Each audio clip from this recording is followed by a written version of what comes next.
serious mountaintop finish, and there was a sorting out in the general classification, but still, there's no big favourite who has emerged at the top.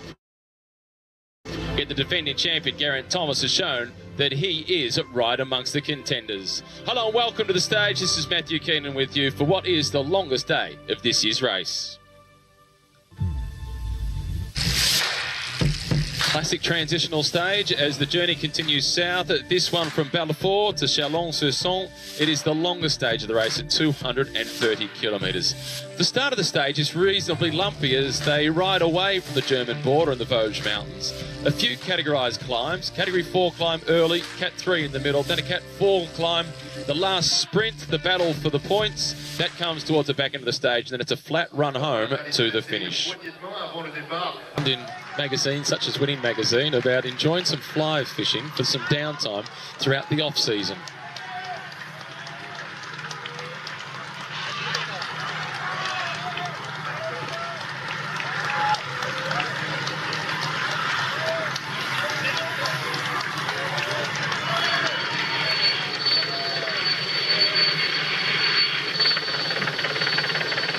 Thankfully, they've got the safety equipment on, as this is alongside the waterfall, the National Nature Reserve of the ravine of Valbois.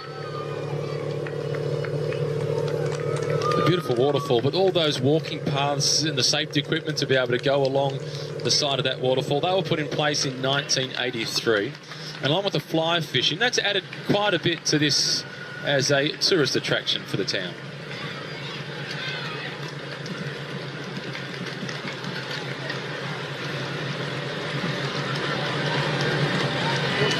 Number 171, Lilian Kalmajan. He's not quite in the form of 2 years ago when he was a stage winner at the Station de Rus.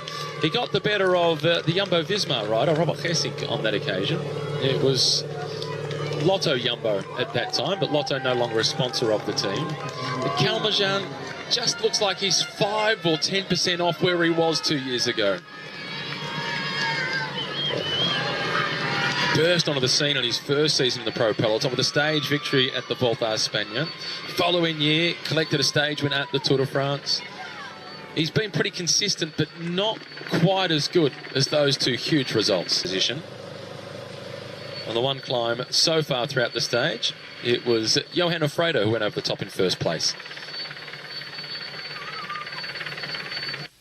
Their team manager, Wabio Unzer, he summed it up yesterday by saying, we didn't learn a lot.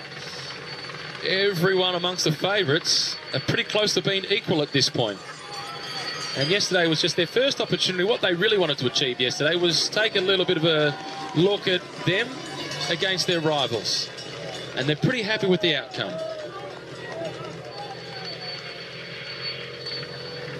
In fact, as Maxime Montfort leads the peloton over the seconds behind, one of the outcomes yesterday was that Nairo Quintana looked as good as he has looked at the Tour de France for a few years.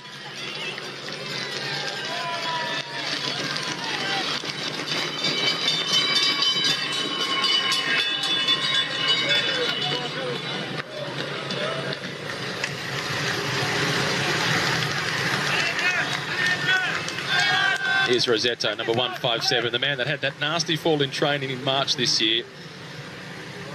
Taken out on the road by a cat. Maybe crossing a black cat is bad luck. The Église de Saint-Denis. Peloton whizzing by without too much fanfare.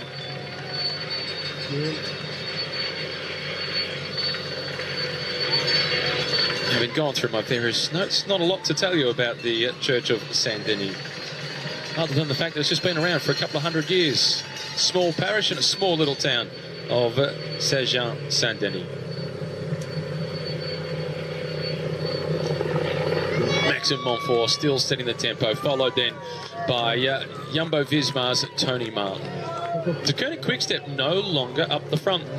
Casper Asgreen is the rider that's been doing a lot of the pacemaking today, as he did yesterday. He did an enormous amount of work yesterday. It was good just to see him still in the race on stage 4 because he had a horrific crash on stage 3. Lots of support for Thibaut Pinot and also Romain Bardet.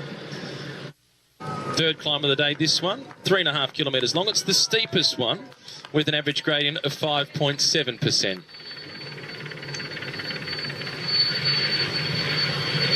As they're onto the base of the climb, Robbie, it's time for the hashtag Tour Media Medal.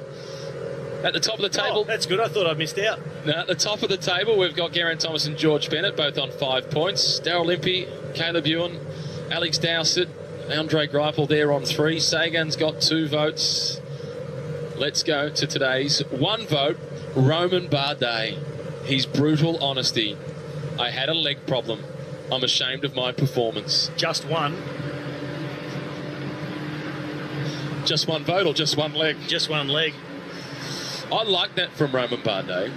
No excuses. He was asked about mechanical issues, and he had a little bit of a problem, I think, near the top of the climb with a gear slip as he stopped right on the finish line.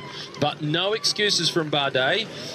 And to say that he was ashamed of his performance, that shows the amount of pride that he has when he comes to the Tour. Yeah, and it's a fair comment from him to say that, because he absolutely would have hated the way he performed. But I wonder if the way he said it, I had a leg problem, a little bit sarcastically, or he's saying I actually have a leg problem, some sort of injury or... It came out, the leg problem element of that quote came out in a team statement. He didn't talk to the media after the stage yesterday, put that in a press release, and then spoke again this morning where the I'm ashamed of my performance part comes out. And he was pretty harsh critic on himself, Romain Bardet. So 1 vote. We like Romain Bardet. We hope he can bounce back and show something in the mountains a little bit later on. Past the Église de Saint-Urbain, little church at 113 kilometres to go. In fact, it's a little bit further back than that because the peloton is well behind the break. And this one goes back to the 15th century, and the bell tower was refurbished in 1897. 2 votes to the defending champion, Geraint Thomas. He's been questioned all the time about where's the form. You're not considered the big favourite despite you're the defendant. And his response was, I stay in a bubble. I talked to my wife about our dog and other stuff in Cardiff. And he was... So I'm right with you on that unsung hero of the day. We're singing his praises. Over the top of the final categorised climb of the day, the Côte de Nan-sur-Sainte-Anne. And it's Johan Alfredo who leads them over the top. Rosetto in second position. The peloton's backing off. They're trying to let these guys just get back out towards that 4-minute mark. Because from here, it's moving out towards some wide open roads in the last 50 kilometres or so as they approach the finish line. And the teams of the sprinters can really set the agenda from that moment on. Just again on the unsung hero, David Gaudu, for all the work that he did. He still managed to finish 23rd on the stage, directly behind Vincenzo Nibali, and he is the 3rd youngest guy in the race. He's 22 years old. He's a former winner of the Tour Avenir, the race of the future, which so often forecasts future contenders for the Tour. Quintana, Bernal, 2 Colombians we speak of, they've won it in the past. The same year he won the Tour Avenir, 3 years ago, when he was first year out of the juniors, first year under 23. He also won the Peace Race. You know the Peace Race. You know how hard it is. It's not very peaceful.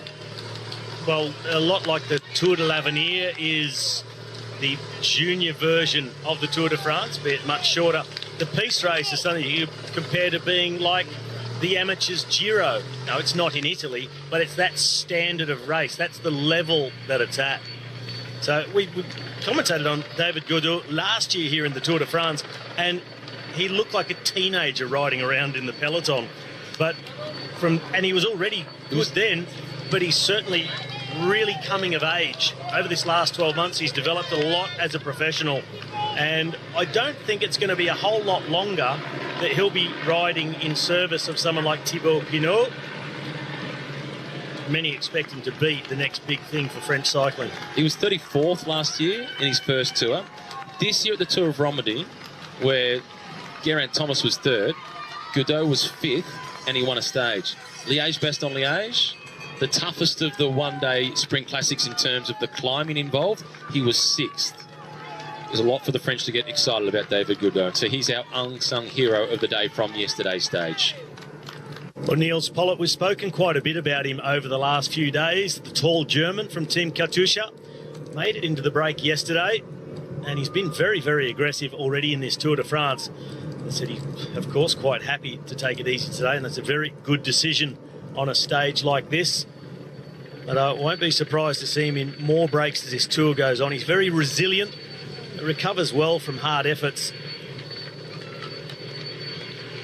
And they need someone stepping up and getting them some results. He was 10th when Peter Sagan won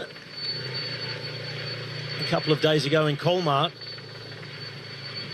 Let's see what they can do in the sprint today with the likes of Pollitt and Rick Zabel and Marco Haller, along with Jens de Buschede. They've got some fast men in the team and should be able to form a decent lead out. They don't have one of the absolute fastest sprinters, but if they can get the teamwork right, they can really challenge for a top position in the sprint, and that'll be a good confidence booster. Just have to choose who they go for. Normally it's for Jens de Buschede, who's intrinsically the fastest in the team, but he also said in the lead up to the tour, if I'm feeling like I haven't quite got it on the day, then we can always change it around, and Marco or Rick can take it on and do the sprint, so we can swap around positions. That gap, it's come down around a minute now. Julien Alaphilippe at 6 seconds in the general classification. I don't expect him to go trying to sprint for the victory and be amongst the top three and getting time bonuses and take it back. I'm sure we'll see him form part of the lead-out train for Elia Viviani, just like he did in Nancy a few days ago, and that was when he was in the yellow jersey. To see the yellow jersey part of that lead-out train, that has been one of the highlights for a lot of people watching the race. It's not the first time it's happened, and it won't be the last time, but it is very, very rare to see the yellow jersey make that sort of move. And it probably made the difference for De Koning Quickstep, because it allowed then Murku and Richesi just to wait that little bit longer until they opened up the gate for Viviani to slip through and take the stage win. I don't remember seeing a yellow jersey in the sprint lead-out since Jan Ullrich back in the 90s. There was one other one. Last stage, 2012. It's different when it's the last stage, though. And it was Bradley Wiggins assisting in the lead-out for Mark Cavendish. But that's the last stage. The race has been won. Yep. To do it on stage 5, when you've then got a mountain stage the following day, that was huge. Or stage 4, sorry, in Nancy it was. Caleb Ewan, there he is. Soudal Lotto doing all the work for Caleb today.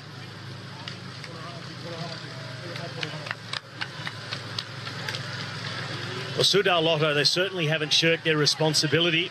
Having one of the favourites for the sprint's been doing their work. So Maxime Montfort did plenty of riding on the front of the peloton. They've been outside of the flat stages that are destined to be a sprint. I mean, super aggressive with Tim Wellens and Thomas De Gent, both in the break yesterday. I'm sure Tim Wellens is really enjoying a day in the wheels today. It's a rare one. And not sure he'll have any responsibility to help with the lead out for Caleb Ewan. He shouldn't. I think he should if he can. No. I think he should if he can. I think he needs to get in the breakaway tomorrow for the King of the Mountains jersey. I think the more the better, and just get up at the front of the peloton, do a little bit of something, even if it's just a kilometre of keeping those guys out of the wind, protecting guys like Jasper de Burst, Roger Kluger and Caleb Ewan, helping to position them and then swing away and sit up. But I think it'd be good to make a contribution. On board here with... Forgive him if he doesn't. If he says, look, I just cooked and I couldn't, fair enough. But if he can, then... And I still think if he can, he will. Okay, oh, he's a chance to. Maxime Bouet, looking back here at... This is Simon Yates that we're looking at. Tough to tell the twins apart, but I've cheated. I looked around the corner to see that he had a little bit of blue on the back of his shoes, not the red on the back of the cities.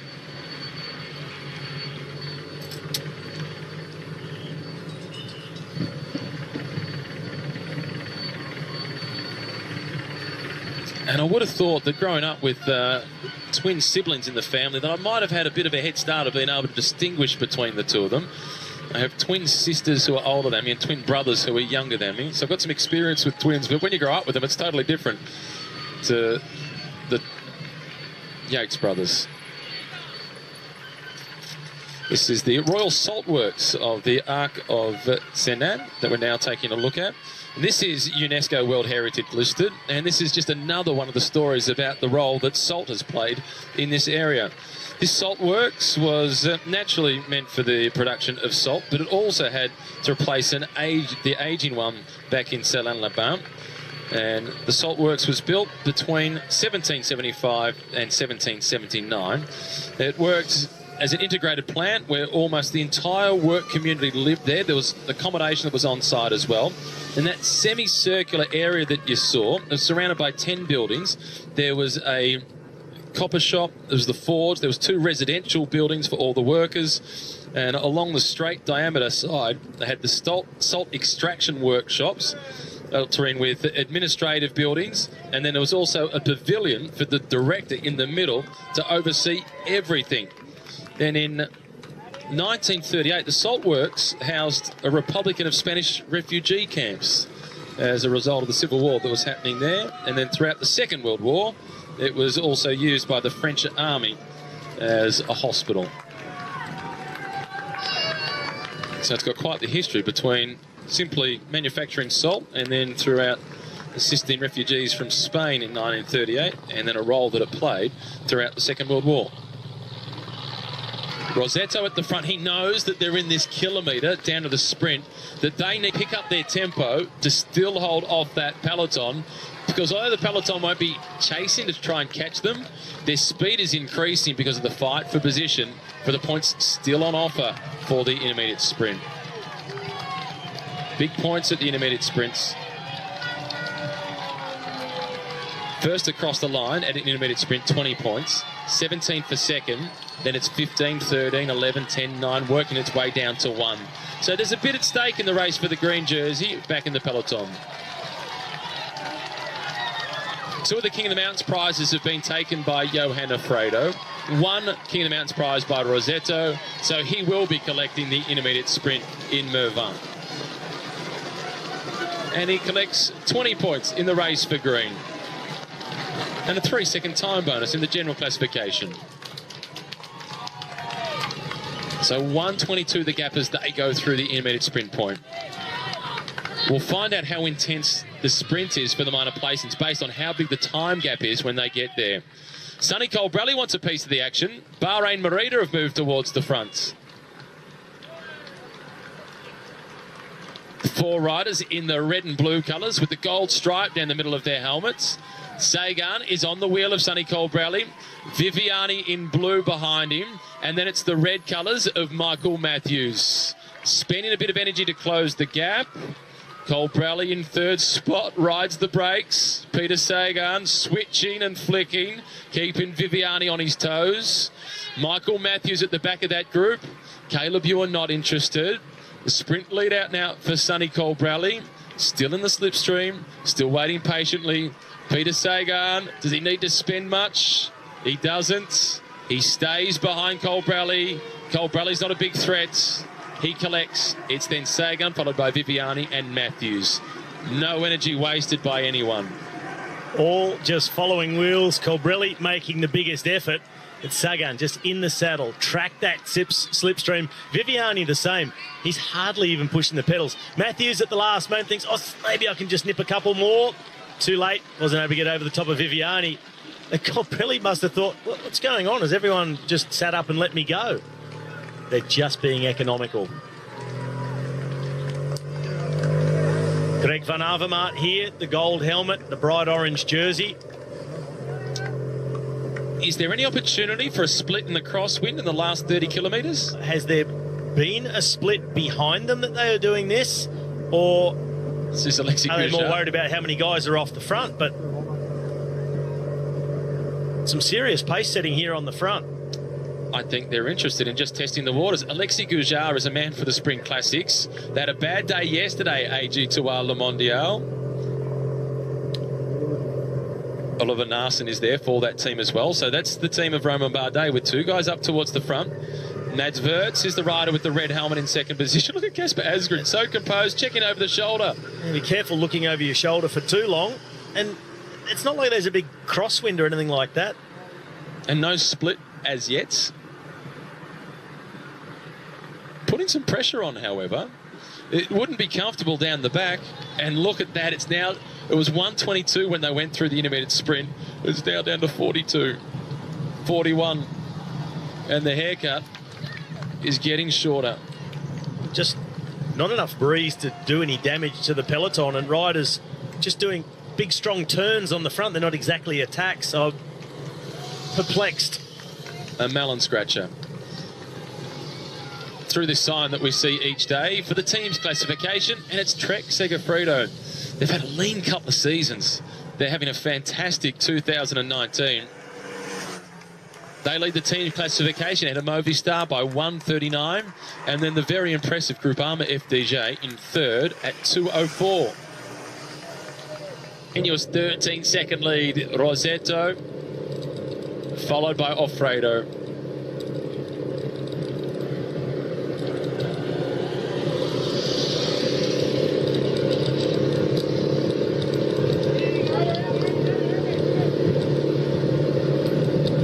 Both of them have spent plenty of time in the breakaways. The third breakaway for Offredo, the second significant breakaway for Rosetto. Neither of them shine away from the pacemaking. It's been a tough day for both of them. Nearly 6 hours in the saddle. They've been racing now for 5 hours and 52 minutes. And at the front of the peloton, hats off to Tony Martin, Maxime Montfort and Casper Asgreen, because they've been the three riders sharing the pacemaking at the front for so long. The last 20 kilometres, it's been De Koning Quickstep, Jumbo-Visma doing most of the pacemaking. Bora Hansgrohe, Lotto Soudal and Total Direct Energy also up at the front, as Johan Offredo has attacked Rosetto in the hope of getting the red number for the most combative. He wants to fend them off for a little bit longer. He wants his time on the podium to collect the red number. Rosetto had it on day one. Offredo would be feeling hard done by that he hasn't had it yet. And maybe there's even agreement with Rosetto. Listen, as we're about to be caught, I'm going again. Don't jump in the wheel. I really need a red number. I've been more than 500k off the front. Give me a break. Yeah. They've been caught at the 12-kilometre marker.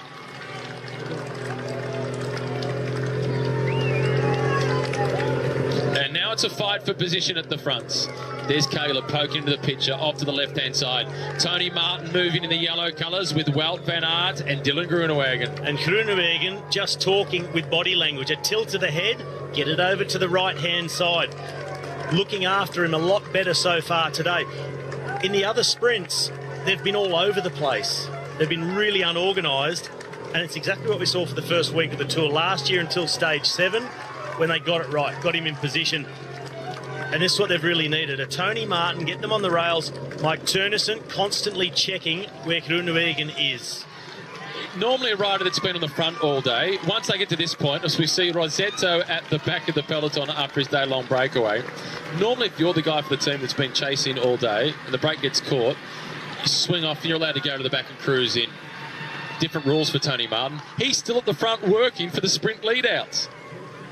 And Rosetto, he was just enjoying sitting in the wheels and getting a real slipstream as they ride into the headwind. Fairly shortly, through 10 kilometres to go, they'll then turn 90 degrees to the right. The road swings back to the left and it'll bring them over a bridge, over the river Saône. And when we rode through there earlier this morning, the breeze was blowing quite stiff from the right-hand side. So if it's still in exactly the same direction, it's not going to really split the peloton, cause havoc amongst contenders, but it could burn the legs of some guys that are badly positioned. Alex Dowsett coming towards the front, and he's towing Marco Haller with him for the Katusha Alpecin team. These big roads, you've spoken about this plenty of times. Here he is, Johan Offredo. We've seen a lot of Johan today.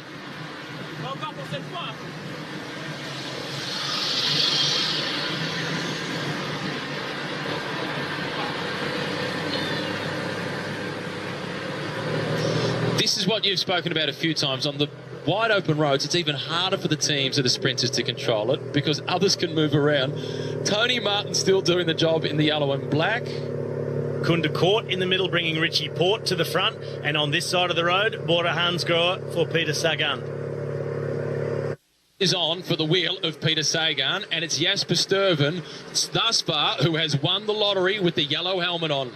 The men in blue, De Koning, Quickstep a bit further back, but they haven't done anything yet. Murku in the red jersey of Danish champion. Alaphilippe is up there. Richesi on the outside, protecting Elia Viviani, keeping him out of any sort of wind. 3 kilometres to go. And Caleb Ewan at 3 kilometres to go, caught on the left-hand side. He's reconnected with his lead-out man, Roger Kluger. Well, behind Wout van Aert, it is all Ineos. Luke Rowe, he is guiding his leaders, Geraint Thomas and Egan Bernal. Janssen now moves up for Jumbo-Visma. Dylan Groenewegen, he's about 7th. One of the quick-step riders just inside him now. This is an enormous turn of pace by the man in yellow at the front, Wout van Aert, as Luke Rowe has stepped out of the way without doing a turn. Sitting into second, Luke Rowe just looking to make sure, in fact, that Bernal is safe. That's the class of Rowe. And I can see Julien Alaphilippe, he's just looking, checking the teammates, looking around everywhere to see what's happening around him, who's trying to make an acceleration. If he doesn't have to, he won't make a big acceleration to that tunnel, that narrowing. He'll wait till in the final kilometre and then he'll start to launch his team. They are all lined up. Alaphilippe on the right. He now starts to go towards that tunnel. 1, 2, 3, 4, 5 in a row with Viviani on the back. It's Alaphilippe, then followed by Lampard, Murku, Richesi. Viviani is waiting patiently. Alaphilippe swings off. Sunweb sweeping through. There isn't enough room. Everybody breathe in.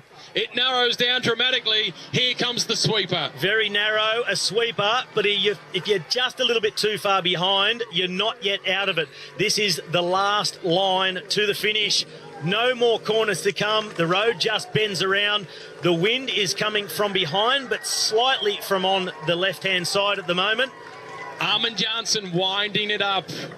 Oss checking across the shoulder. Lampard back into the picture in the blue on the left-hand side of the screen. 2 teammates for Sagan, which is good news for Jumbo-Visma with Dylan Groenewegen. This is Marcus Burkhardt now in the front with Daniel Oss behind him. For Colbrelli, it's Bakary Merida in the red and blue on the left. Caleb Ewan's teammate coming through, but without Ewan on the wheel on the other side of the road. 1 kilometre remaining. Let's look at the overhead. Murku swings away. It's Richesi. Groenewegen goes on the left. He goes early. Ewan goes over the top of Viviani. He challenges Dylan Groenewegen. The line is coming. The throw... It's got to be Groenewegen by a millimetre by the looks from the overhead. I'm waiting. He hasn't heard yet. He doesn't know. We do not know. Caleb Ewan made a great throw for the line. Groenewegen. So close for Caleb Ewan. Race Radio has confirmed it is the Dutchman, Dylan Groenewegen. He got the jump. He started a fraction before everybody. They came over the top of Sagan and Viviani out of the wheels. Caleb Ewan, he went at the right time, but Groenewegen had just anticipated that little bit sooner. Ewan threw with everything he had, only centimetres in it. But when you're a sprinter, you know. It doesn't have to be much, you just feel it. I want to take everybody back to when we had the aerial shot 10 kilometres to go of the approach to the finish line, and Robbie McEwen said the side to go is on the left of the road, out wide and in the wind. It's harder, but it's open. Where was Dylan Groenewegen? Exactly there. Perfect by the Dutchman. Caleb Ewan got a good run there. Look at his back wheel skip out under the pressure. It opened up for him. Viviani shakes the head. He's really disappointed. Such a hard sprint to go from the front. It opened up perfect for Caleb Ewan. He had the room to go. He was coming at Dylan Groenewegen. There it's clear. You can see it's actually getting closer to half a wheel, maybe a quarter of a wheel. I want to see the photo, but in the slow motion... That was 10 PSI in the tyre. There was nothing in it. It's more than that. You see it in the slow motion. There's no doubt whatsoever. Yeah. A brilliant ride by both of them. I'm disappointed for Caleb Ewan as an Australian, of course, but full credit to Groenewegen. Last year, it took him until stage 7. This year? Stage 7 again. Lucky Last year, 7. Longest stage of the race. This year? Longest stage, both 230k. Caleb Ewan in second, Sagan in third, Colbrelli fourth, Phillips and the youngest rider in the race, Viviani, Nizzolo, Sturven, Matthews. Whilst it was the sprint royale yesterday with Dylan Groenewegen getting the win, the landscape changes for Stage 8 as the peloton makes the journey into Saint-Etienne. It's a stage that is littered with climbs. Hello and welcome to the 8th stage of the Tour de France. Matthew Keenan with you, joined by Robbie McEwen. Today, Robbie, the stage will be a tough one. It'll be a tough one, and I think a very aggressive one. And Walt van Aert's riding was part of that as we watched Thomas de Gent wind things up to go and get the points. And he'll be unchallenged. King just following through. He will take second, but it's not like it's a sprint. Thomas de Gent, he will take top points. 5 more for Thomas de Gent, followed by King, De Marchi, and then Terpstra. While we're at it, I'm going to be a little self-indulgent and make a special mention of the McLeod Tennis Club today. The boys got up. My team won 4 matches. It came down to the final match. The last set, the best of 3, the third set was a tiebreaker, down 2 match points. Aliu and Pat got the job done. Well done, boys. So if anyone thinks that Wimbledon is the biggest tennis tournament on at the moment, no, it's Matthew Keenan's local club team. I was watching the updates courtesy of Nathan right the way throughout and hitting the refresh button. While we've got the opportunity to give a shout out, I'd like to give a shout out to some really good friends of mine, and in particular to Tracy Moraes, a fantastic friend, her and her husband Steve. They're the owners of a construction company on the Gold Coast called Condev. They're mad keen cyclists and triathletes. They often go out riding. Plenty of the people within the company also ride. They go out in their bunch rides. They've had a really nasty accident yesterday, and Tracy's gone down and broken her shoulder, separated the AC joint. She's in quite a bad way. So, Tracy, I just want to wish you all the best with the recovery. Really sorry to hear of your crash, and I'm hoping you're back up and at 'em and back on the bike very soon. Lots of love. Indeed. We'd never want to hear of anybody crashing. Movistar at the back of the peloton. Down the back of the group for the Movistar team. This is Andre Amador, the Costa Rican on that squad.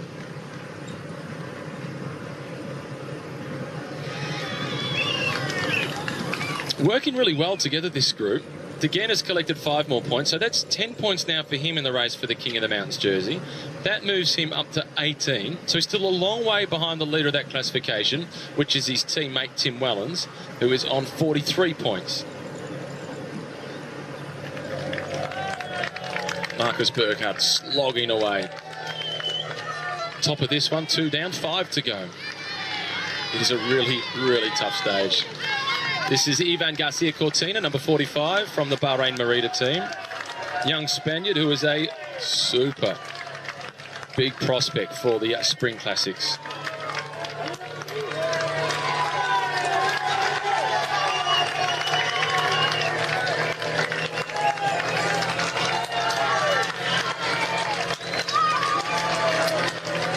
Look at that time gap, down under 4 minutes. So the chase is serious. Matthews and Sagan, their teams believe they're the 2 biggest favourites. So do we to get through this stage. Michael Matthews said pre-tour, after it was announced that Tom Dumoulin would not ride the Tour de France due to the knee injury he sustained in the Giro, Matthews at first said, I don't know what to do. I'm not prepared for this situation. I haven't been working on my sprint, doing my normal speed work. I went, instead of to Livigno at altitude, where I do lots of sprint training, I went with the team to Tenerife and did lots of long, steady climbing, ready to help Tom Dumoulin. Well, it's now because of that. He's surviving stages like this with relative ease, which we also saw in Colmar. But in Colmar, I don't know if he so much missed the speed, he missed the instinct of positioning. When it came to the last 500 metres, he was with Sagan, and suddenly Sagan was gone. Sagan rode through the slipstream, up and over, and won the stage. And Matthews was just caught in a whole mess back in the group and was just pretty far back in the top 10 and super disappointed. If he looking to make amends today. And this course even hillier than that to Colmar. So with his climbing ability, he'd be hoping it even burns the legs of a guy like Sagan even more, which gives him a better chance of beating him in an eventual sprint. And the team really believes in him. They've got Chad Hager already on the front, and they've only recently extended Michael Matthews' contract even further to the end of 2021. Meanwhile, the team is up in the air a little bit about the continuation of Tom Dumoulin or not in that squad, even though he has a contract that still continues.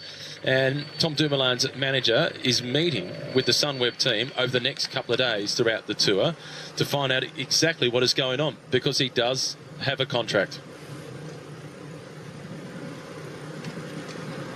Word on the street is that Jumbo-Visma want Tom Dumoulin, and Team Ineos are also interested. That would be extraordinary. Let's now take a look at another feature on the yellow jersey this year, celebrating 100 years in the Tour de France.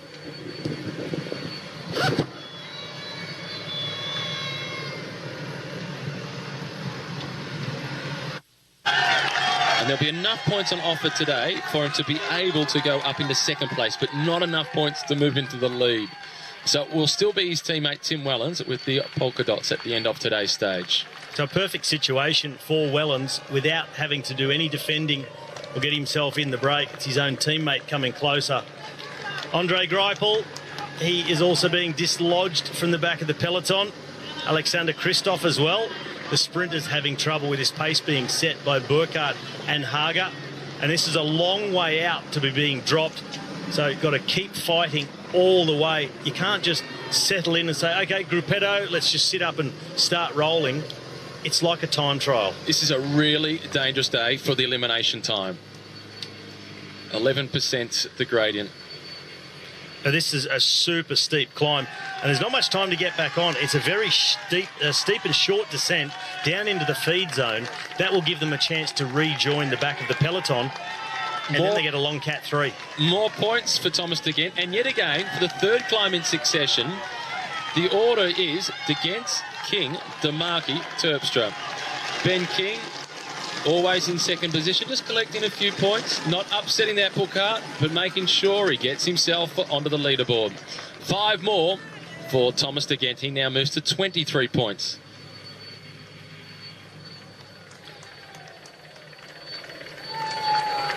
So it looks fairly calm at the front of the peloton. Good climbers, GC contenders, completely within themselves. And it's such a different story at the back of the bunch. You saw Alexander Kristoff getting dropped, Andre Greipel, Caleb Ewan, Dylan Groenewegen. And they've just got to keep fighting, stay as close as possible over the top, descend their way back on. And as I was just saying, through the feed zone, that is a real chance to rejoin. It should go a little bit slower through there. But then it's an 8.5 kilometre Category 3 climb at an average of 4.5%. If they can get over that one, they're in relative safety as far as the time limit is concerned. That will get them to 72 kilometres to go before they hit the next Cat 2. We've just spoken about the relationship between Ciccone in yellow and Vincenzo Nibali, the red jersey from Bahrain Merida. It was a pretty friendly chat at the front of the peloton on that occasion. And next year, we're pretty confident that they'll be teammates. I wonder if Nibali was saying, hey, Giulio, you weren't supposed to tell everyone that I'm coming. Couldn't help himself. He's so... Which begs the question, what with Richie Porte? Nibali for the Giro and a mentor for Ciccone. Richie Porte still to have another tilt at the Tour. It will all depend on what happens by the end of this race. Richie seems really open to the idea when he gets asked about it. He doesn't fall into the trap of saying, yeah, I'm looking forward to racing with him next year. He's had a bit more political nous about the way he's responded to those questions. And he said, I would be happy to see him come across to our team if that was to happen. This is the other Dylan Van Baarle at the front for Team Ineos. The gap he opened up on the downhill after the Côte de Mutiny on that attack, within 2 corners he took 20 seconds on the chasing group because the team at the front at that stage was Ineos. No risks to be taken as they were guiding Geraint Thomas and Egan Bernal. So, Alaphilippe, wait for the sprint or go on the attack? I think the latter. Because you said technical as the descent, so that is certainly the sweet spot for Julien Alaphilippe. I've just seen Andre Greipel, along with Anthony de la Place from Arkea Samsic, loaded up with water bottles, charging back through the peloton. A good day again for Andre Greipel. Yeah. Which means Andre Greipel isn't thinking that he can make it to this finish and be in contention to have a sprint. He hasn't been in contention on the flat sprints. For Trek Segafredo, one way to defend the yellow jersey is to have this race stay together for the sprint finish and Jasper Stuyven go for the sprint and try and win the stage. Andre Greipel, 12th yesterday. Couldn't get a run and just doesn't seem to have the legs this year to be able to put himself into position. And even when he has been sprinting, he just hasn't looked like the Andre Greipel of past seasons, just missing that big horsepower. We saw him beaten in that intermediate sprint where Niels Pollitt jumped early when they were in the breakaway.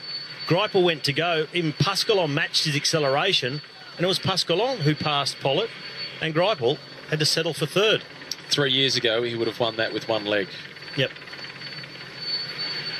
He's not the Greipel that he quite used to be. But it's good to see that he's still in the race. He's still trying hard every day, and he will continue to do so. And on a day like today where he has a fairly good idea he's going to get dropped, he's back to the team car, he's taking bidons, he's delivering to the rest of the team. And he's a super professional and a great guy. Yeah. I just don't think he's going to win any more stages at the Tour. A really good asset to the team without winning stages, particularly a team that is trying to bolster its rider list. It's looking at recruiting the likes of Nairo Quintana for next season. And having a guy like Andre Greipel there, he would be really handy as a teammate of Nairo Quintana. Even though he's not able to help him in the climbs, he could be the guy that protects him on the windy flat stages and gives everybody else confidence on the road about being at the front and surrounding the leader.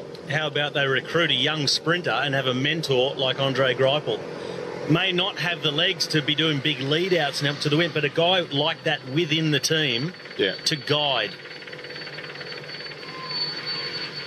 Make the most of their investment. Steeper roads now on this part of the descent, that is better for them.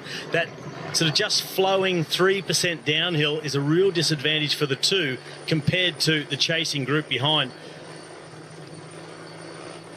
The last official climb really starts in earnest in 4.5 kilometres.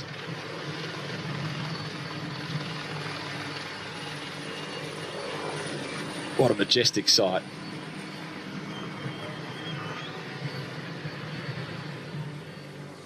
Little tumble, but all okay. Just sliding in. Spooked perhaps by all the choppers that go overhead. Absolutely. Let's hope there's no injuries. Simon Clark is fully committed. As his old coach Dave Sanders would say, he's pinned the ears back. He has. Talking about that, Peter Sagan through the inside, just giving the little call. Chris Juhl Jensen, that was, from Mitchelton Scott. He's calling for the team car. Sagan with bidons in his pocket. Does Peter Sagan not back himself to get over these climbs? And is he bringing these bidons up from Manuel Buchmann?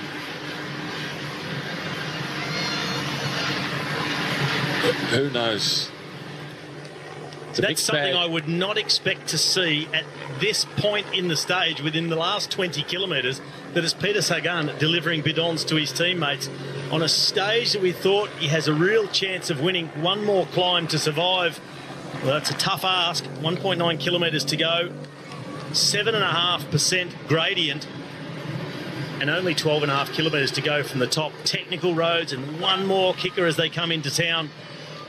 Maybe Peter Sagan, he knows Julian Alaphilippe well enough.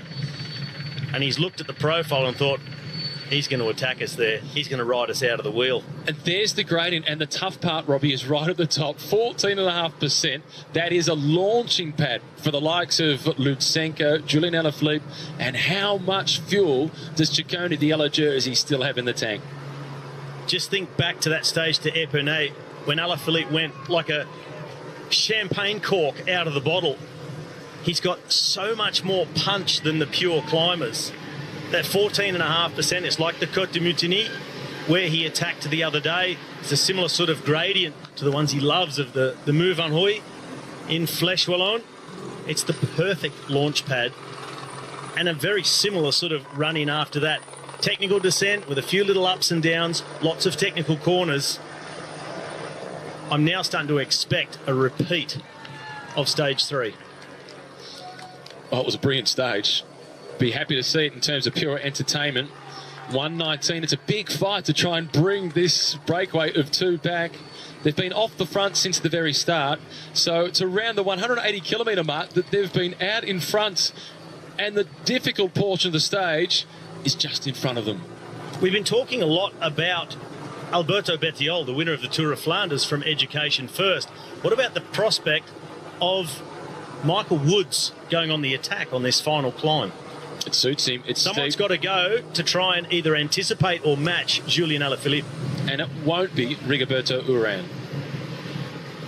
I think everybody's going to be at their maximum there, like they were on the Côte de Mutiny on stage 3, doing everything they can, at least just to cover each other, not lose time to the major contenders. Some good signs for the rider at the back of the peloton in the red colours of Katusha Alpecin. Ilnaz Zakarin still in contact with the race today. Perhaps he's improving, and we could see him in a breakaway once we reach the high mountains, his preferred territory. Maybe commentators curse with this last climb to come. There he is. Yeah, but he's a lot better than he was a couple of days ago to La Planche de Belleville. Lawrence de Plus in yellow just in front of him. They couldn't possibly, could they? Jumbo Visma make it win number 4. They've still got George Bennett and Steven Kruijswijk in this group. So I don't think so. Neither of those two pack a sprint. And neither the punch to match a Julien Alaphilippe style attack on that final climb. So I think they'll be happy to track the likes of Geraint Thomas, Egan Bernal, Thibaut Pinot. And Thibaut Pinot, why not try and attack on that climb? He's not the best descender in the bunch, but he seems to have got his mojo back this season. Tête de la course, that's the front of the race. The peloton behind them, this is where they're heading. 15 kilometre marker, they go through there. Then that red point there is the start of the climb. And once they get over the top, they start descending pretty quickly. Stray Bidon, straight under the wheels of Lawrence de Plus, and he's held that well. And there has been a fall, though. Ineos, and it's the entire team is stopping except for Bernal, because number 1, the defending champion, Geraint Thomas, was amongst them. How quickly things can change. So Kwiatkowski and Moscon are still on the side of the road. Michael Woods from Education First. That was certainly Woods. This is Wout Poels at the back. And Thomas it was Woods. has gone over the top of someone else. It was Woods who went down first in front of Ineos. This is Gianni Moscon. Look at the condition of the bike. Sold for spare parts only. And that looked like the bike of Geraint Thomas. So Gianni Moscon, he's a similar height to Geraint Thomas, so he might have swapped the bikes with him. And it was a quick change too. Even before the cameras got there, he was pushed off and he was away again. The entire team on the spot. They've now got to rectify this situation. There is the back of the peloton. And the good news for Ineos is the road starts to climb. That's in their favour to rejoin the peloton. Dylan van Baal, the big Dutch powerhouse. Wout Poels, this is a day where he is so important to the team. Not drop, not saving energy. And now he can help bring Geraint Thomas back to the bunch. And the other one is there as the 2 leaders that make the turn was Johnson Castroviejo. Staying in the peloton is the white jersey, the Colombian climber, Bernal. 2 leaders designated for Ineos at the start of this Tour de France. But you saw the entire team stopping for Geraint Thomas, last year's winner. Thomas de Gent now, the pressure on. He's riding away from Alessandro De Marchi. A pure show of strength from Thomas de Gent, and Alessandro De Marchi no longer has the answers. He has been put to the test by Thomas de Gent, and he is the Dux of the breakaway. Well, we've seen him do it time and again. He just steps up the level the closer he gets to the finish line. But it's always amazing to watch. He just keeps on going, Thomas de Gent. A quick look back to check the gap. Alessandro De Marchi has cracked. And the Belgian, who's done this so many times before, he continues to survive. Clark still setting the tempo at the front. It's then Lutsenko who is next in line, the Kazakh national champion. Clark is cooked and he steps out of the way. And this is where they'll start to run out of chasers up the front, and you're back to protected riders like Fuglsang. There's been a fall of snow, dropped just riders. fatigued riders and heavy traffic. Well, almost at a complete standstill. I thought they might have fallen in the corner. And that was Clark on the right-hand side of the road. He's done a Kwiatkowski. Completely stopped. A lot of traffic to get through for Thomas. Just Wout Poels left now. Kangert has been dropped. So too Julien Bernard. Now it's Wout Poels closing in, clawing their way back. It's Kelderman to the left. Number 1, Geraint Thomas. He was in the right position. Woods just fell in front of them.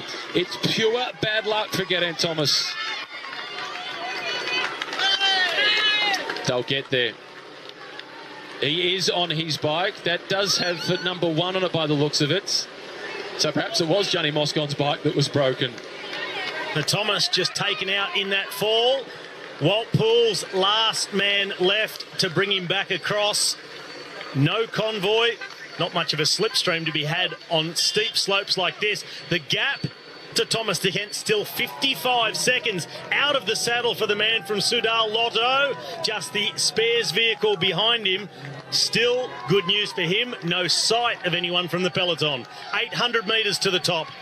And then a descent, and then another kick again. The steep part is still to come. Lusenko now on the front. Jakob Fuglsang in second wheel. Fuglsang, the protected rider now for the Astana team. Why? I thought it would have surely been Lutsenko to go on the attack. This is not riding for the stage win. It is maybe, like you said, to honour Andrei Kivilev, the best friend of Alexander Vinokurov, the boss at Astana. But it doesn't look like they're riding to win the stage. And the tempo going off slightly. Richie Porte making an appearance on the left of screen. Next to him in the white jersey, Bernal on his own. The rest of Ineos working for this man, and they're all gone now. It's up to him to cross the rest of the gap on his own. Since 2012, we've not seen a situation where there's been a front group this big and only 2 riders from this team.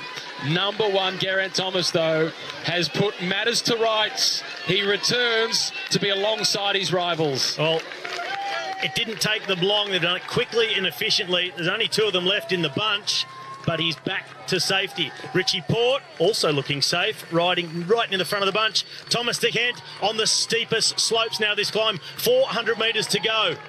He's looking good. He's looking very good throughout this climb so far, and he's almost at the top. Thomas de Gent has conceded 3 seconds to the chasers. And the good news for de Gent, if he can keep 40 seconds of this lead over the top, it'll be very hard to chase him down. They're running out of domestiques in the group behind. It's coming down to all race favourites for GC. Who's going to want to do anything for anybody else? It's only Lusenko left chasing at the moment.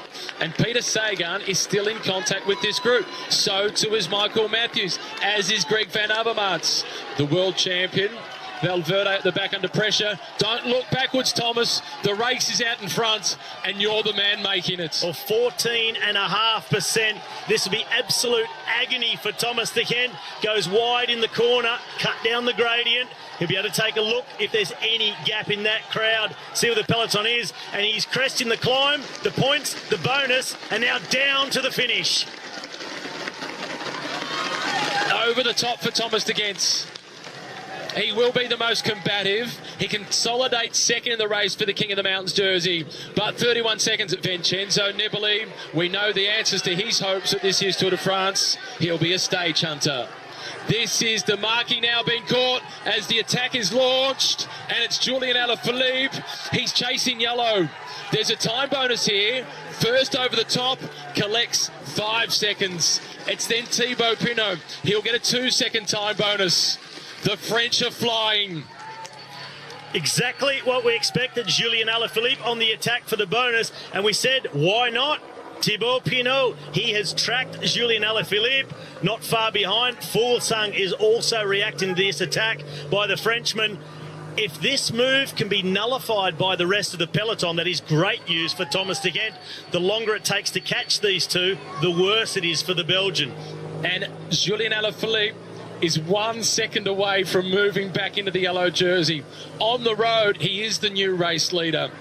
But there's still just under 12 kilometres to race. Little splits, the yellow jersey in the third group on the road here at the moment. Alaphilippe down an aero, looking back, but the gap is small and the group behind are not giving up and letting him go. And it's still 34 seconds for Thomas Hent. They nearly missed the corner, just swinging on time. Astana, the next one's through. That's not the next yellow jersey through, the second of them. That looked like Ciccone. Astana chasing desperately. 35 seconds. De Gent is still defying the peloton. And Alaphilippe continues to accelerate. Thibaut Pinot is desperately trying to stick with him. Well, 23 seconds, that is the gap for Alaphilippe. 35 is back to the yellow jersey. Well, it's less than that. It's only about 4 or 5 seconds between Alaphilippe and the chasing peloton, and the gap to Thomas De Gent, that is shrinking very quickly with just over 10 kilometres to go. De Gent needs these two caught quickly, and there'll be a standoff in the peloton for him to have a chance. He flicked his elbow 3 times, Alaphilippe, before Thibaut Pinot came through. Alaphilippe attacks, and Thibaut Pinot was ready for it, hot on his hammer the whole way. He was right there, 28 kilometres an hour on a 14% gradient, Alaphilippe, but not opening up the gap like he did in Epernay. But on these little rises on the way down this descent, he is opening up the gap. And through the corners, he's opening up the gap. The virtual classification, it's 1 second when you factor in the time bonus. Then the gap on the road, it's Alaphilippe back in yellow, and Bauke Mollema is chasing. There he is, the yellow jersey Ciccone. He's got Adam Yates sitting behind him, followed then by Dan Martin. David Gaudu just in front of the yellow jersey. A very select group here of pre-race favourites for the GC, and Pinot cooperating perfectly with Julien Alaphilippe. It's not steep downhill, but every corner they just open up the gap a little bit more, and Alaphilippe punches up and over those little rises on the way down. They're closing in on Thomas De Gent. And for the first time, Trek Segafredo are having to ride on the front to defend their position. This is Bettiol in the pink colours for EF. He follows Vincenzo Nibali. And this is De Gent. Regardless of the final outcome, in football terms, he has been man of the match. Well, everyone would admit straight away he's the moral winner of this stage, whatever happens. Incredible performance getting into the break, leading them all day and then leaving them behind, riding Alessandro De Marchi out of the wheel. And the big danger is this man in blue, along with Pinot, who's not slow at the finish either.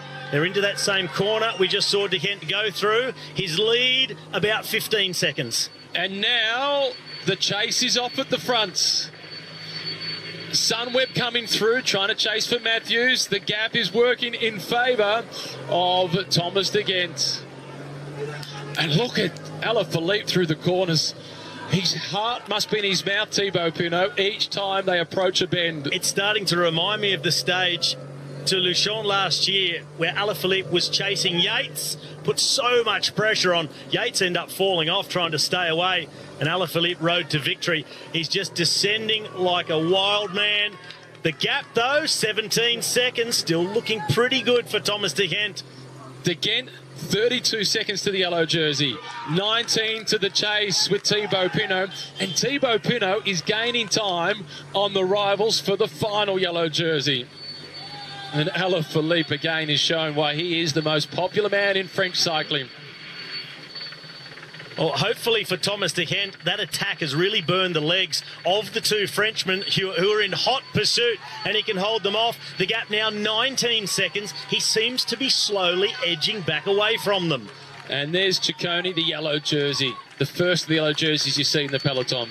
Further back down is Kruiswijk and also Bennett riding for Jumbo-Visma. But the overall race leader, he sits there in about 8th or 9th position. He's got a teammate, Bauke Mollema, towards the front, trying to work. There's one more little kick up before they really go down much steeper. If Thomas De Gent can get over that, I think he can hang on and win the stage. Here This is the chase. Frenchmen. 16 seconds now, Alaphilippe to the better of Ciccone in the battle for yellow. 12 seconds to Thomas De Gent. And if De Gent does get caught, he's still a chance to win. This is that little uphill section I just spoke about. Get to the top of this, and it's diving down towards Saint Etienne. One more small hill after that. Alaphilippe, he wants it all. He wants the yellow jersey back, and he wants the stage win in Saint Etienne. It's shades of stage 3, and they're 9 seconds, even 7 behind the leader now. At the back in second last position, that's Volker Mollema, who has been doing the chasing. And Thomas de Gendt, he's seen him off. This is Nibali and Bettiol. Their day is done and dusted. Well, Thomas de Gendt really needed these two to be caught by that chasing group straight away.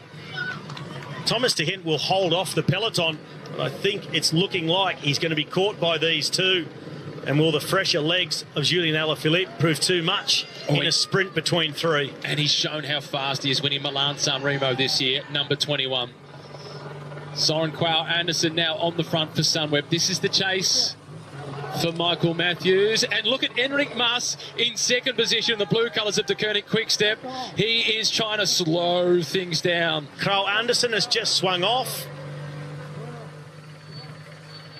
It's Lusenko chasing again, followed by Fulsang. Then it is Nairo Quintana.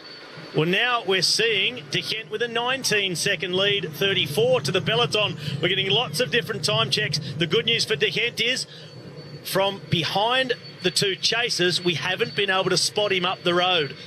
Thomas de Gendt, 19 seconds to Julien Alaphilippe and Thibaut Pinot.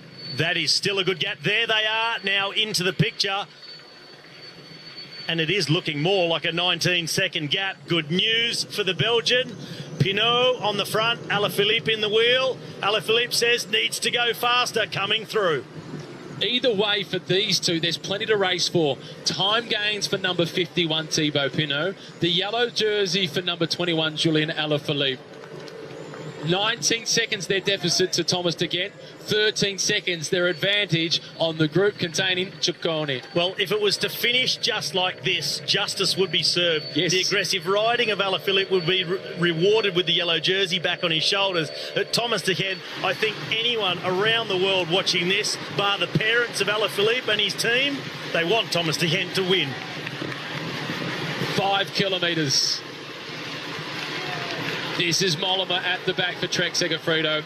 The yellow jersey now, Ciccone, has to do the chasing himself. He must. But he's running out of time. It's 12 seconds he needs to close in to collect that yellow jersey back. But then there's also the risk of time bonuses on the road. Well, with the time bonuses already, it's only a 1 second gap, a 1 second buffer he has on Alaphilippe. De Gendt has a bigger gap on these two than they have on the chasing peloton. 65 kilometres an hour, one more hill to come for Thomas de Gendt, and he still looks so powerful. Thomas de Gendt, he's too stubborn to be caught. Heading into Saint Etienne for the 26th time in the history of the Tour de France. 4 kilometres remaining. It's 16 laps of a velodrome. He's into pursuit mode, but he's already been off the fronts for 196 Ks. Reichenbach, the Swiss champion, at the rear of the peloton. It's going the wrong direction for Alaphilippe and Thibaut Pinot in terms of catching de Gendt. Well, that gap now, 25 seconds to Thomas de Gendt, and the peloton will have these two in their sights. Back to the lone leader, Thomas de Gendt. Sharp corner coming up. He's over the top of the rise, or he's about to hit it. It's just between 3 and 2 kilometres to go. This is that sharp little hill. Keep on punching away, Thomas de Gendt. The chasers were within 13 seconds. They're back out to 26. 3 Ks to go for the chasers. Alaphilippe and Thibaut Pinot. They'll come round this corner, they'll look up the road, and I doubt they'll even see Thomas de Gendt. Hopefully for him, he is just out of sight, which will be demoralising for the chase. And it's Sunweb doing the chasing for Michael Matthews. This gap has also opened. And Alaphilippe is the virtual race leader by 15 seconds. Thibaut Pinot moves up into third ahead of Thomas and Bernal. Or can anyone make an acceleration on this hill to cut down the time gap between this big group and Alaphilippe? Thomas de Gent, he's squeezing every last drop out with 2.5 kilometres to go. Alaphilippe looking backwards, and when he looks the other direction, there's no sign of Thomas de Gent. The green jersey is there, Peter Sagan, but they don't look as if they're going to be racing for the stage win. They've slowed down. Who's left to do the chasing for yellow? Ciccone, number 133. He hasn't got the legs to do it himself. If he can, he needs to do whatever he can and stay intact with the group. He needs to close the gap down to Alaphilippe. This climb for de Gent is never ending. He's losing a little bit more time. He's lost 10 seconds so far on this climb. Alaphilippe and Thibaut Pinot are closing in. The yellow jersey is suffering at the back of the group. They split the speed hump. They chased against. They still can't see Thomas de Gent. That is a good psychological advantage for the Belgian. He's over the top. It's all downhill, and he's into the streets of Saint-Etienne. And it's only 16 kilometres. There's a few twists and turns. Alaphilippe, he will take every risk. He will attack this descent. Tried to catch Thomas de Gent. Looks back. No sign of the peloton. All eyes forward. He's riding for yellow. But I think it's going to be victory for the Belgian. Well, as you said before, that would be sporting justice. Number 51, Thibaut Pinot. He says he's not that worried whether he wins the Tour or he doesn't. Well, he's racing like a man that does want to win. And de Gent wants to win today. He had a plan right from the very start. He's moved up to second for the King of the Mountains classification. But that is very much in the shadows now as he descends into Saint-Etienne. Soudal Lotto, they've been twice third with Caleb Ewan, second yesterday, and it looks like they're about to claim a top step in a break. 11 seconds. We've seen the crash of Geraint Thomas today. It's not over until it's over. He plummets down into town.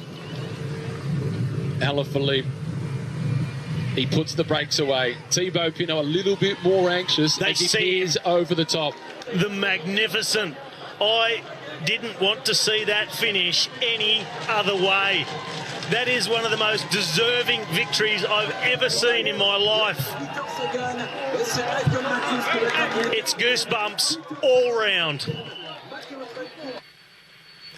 The football field in Saint-Etienne, I'm sure there's been some big occasions there, but Thomas de Gent, he is the story of the day. He's done it in Catalunya, he's done it in Paris-Nice, he's done it in the Vuelta and the Giro.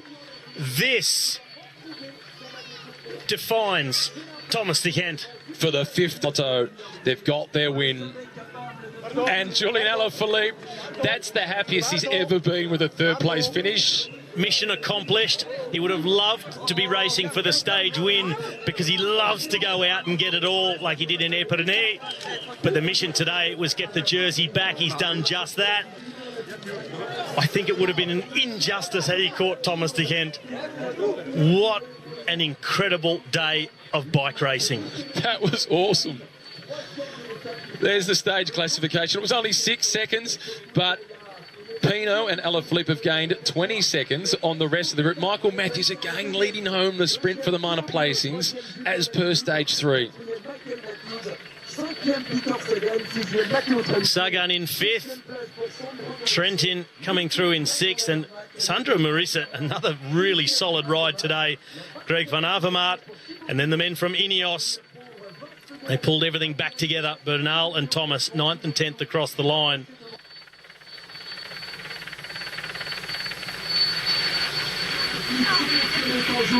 On the climbs, and I think 3 climbs to go, was 70 kilometers to go. We just started to ride a bit faster, and King and Terpstra dropped. So it was just the Marquis and I, and we just kept riding full until the last climb. And the bunch was coming closer, but I had to go solo and try to stay ahead of them.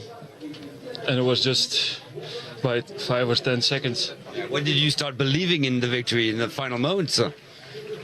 I had a really good day. I had a really good feeling all day, so I believed in it the whole day. But we only got 5 minutes, and it went down really quick to 3.5. So we didn't go really easy, but we didn't push that hard on the climb where the feed zone was. And just after that, we went full because we heard those who were pulling before they started to drop. So that was a moment to try and get a bigger gap again. And then we had 4 minutes, and then I really started to believe in it again. Well, we always crashed in a few corners because we were taking some risks. But yeah, from 70 to go, I started to believing in a possible victory. But still, it hurts so much. Mission accomplished for Thomas de Geert, right? Also for the team, we came here to win the stage. We were really close yesterday with Caleb, and today was a day for me where I could go my chance, and I had a really good feeling already the whole tour. And today I really had amazing legs today. Congratulations! Thank you very much, Thomas. They were amazing. His legs really were extraordinary today. Le Zenith, here in the heart of Saint-Etienne. This is a performance centre. It can seat up to 7,200 people. It's pretty new. It was opened up in September of 2006. Back in yellow, there's been another lead change. It's Julien Alaphilippe now with a 23-second buffer over Giulio Ciccone. It's then Thibaut Pinot. So 2 Frenchmen inside the top 3. He's at 53 seconds. The Kiwi, George Bennett, he's been riding so well. Then Geraint Thomas and Egan Bernal.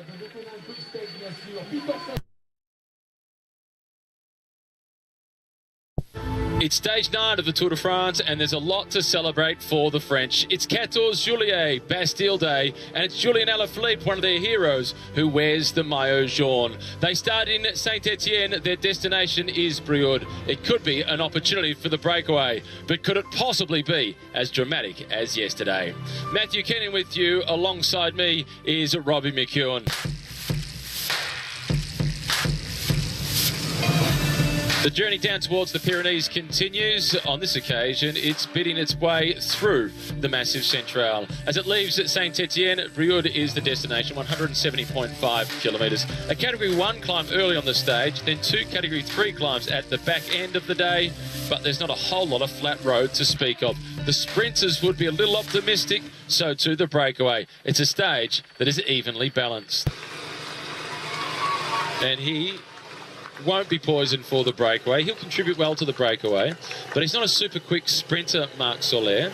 They'll be more nervous about the prospect of Rui Costa getting across to that group. Yeah. Although Soler is a good chance to go on the attack on the final Category 3 climb and go solo to the finish. I'm certain that he'll try to attack. I rode it this morning. It's quite a tough Category 3. Some really steep pinches. The middle 2 kilometres of it are really tough. It's a perfect climb for an attack to split the group to pieces. It's not one of those Cat 3s we saw earlier in the tour that are really gradual. You can almost slipstream up it. It goes up in bumps and lumps and steep pinches and bits of rough road. It's really irregular. Marc Soler has almost closed it down, and this was the barrage being created that you spoke about earlier on. They've kept one race official vehicle plus Mavic neutral service behind the breakaway in case there is a mechanical problem there, but they've taken the team cars out of the way. On a flat stretch of road, that prevents the rider that's trying to come across from getting a slipstream advantage. On the climb, as Robbie referred to before, it's actually to his advantage because it makes the air a little bit clearer to breathe, and he can see the target out in front. And all the way from Sassafras on the outskirts of Melbourne, Simon Clark is in the breakaway, wearing the pink colours of EF.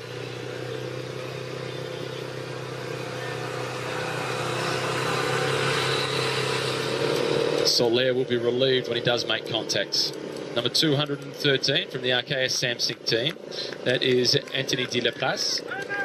105, the South African national champion, that's Daryl Impey for Mitchelton Scott, who had a few words with Michael Matthews after the stage in Colmar. Matthews was a little bit confused as to why Daryl Impey didn't sort of help him out just a little bit towards the end of the stage, to which Impey replied sarcastically, "We're not on the same team, bro."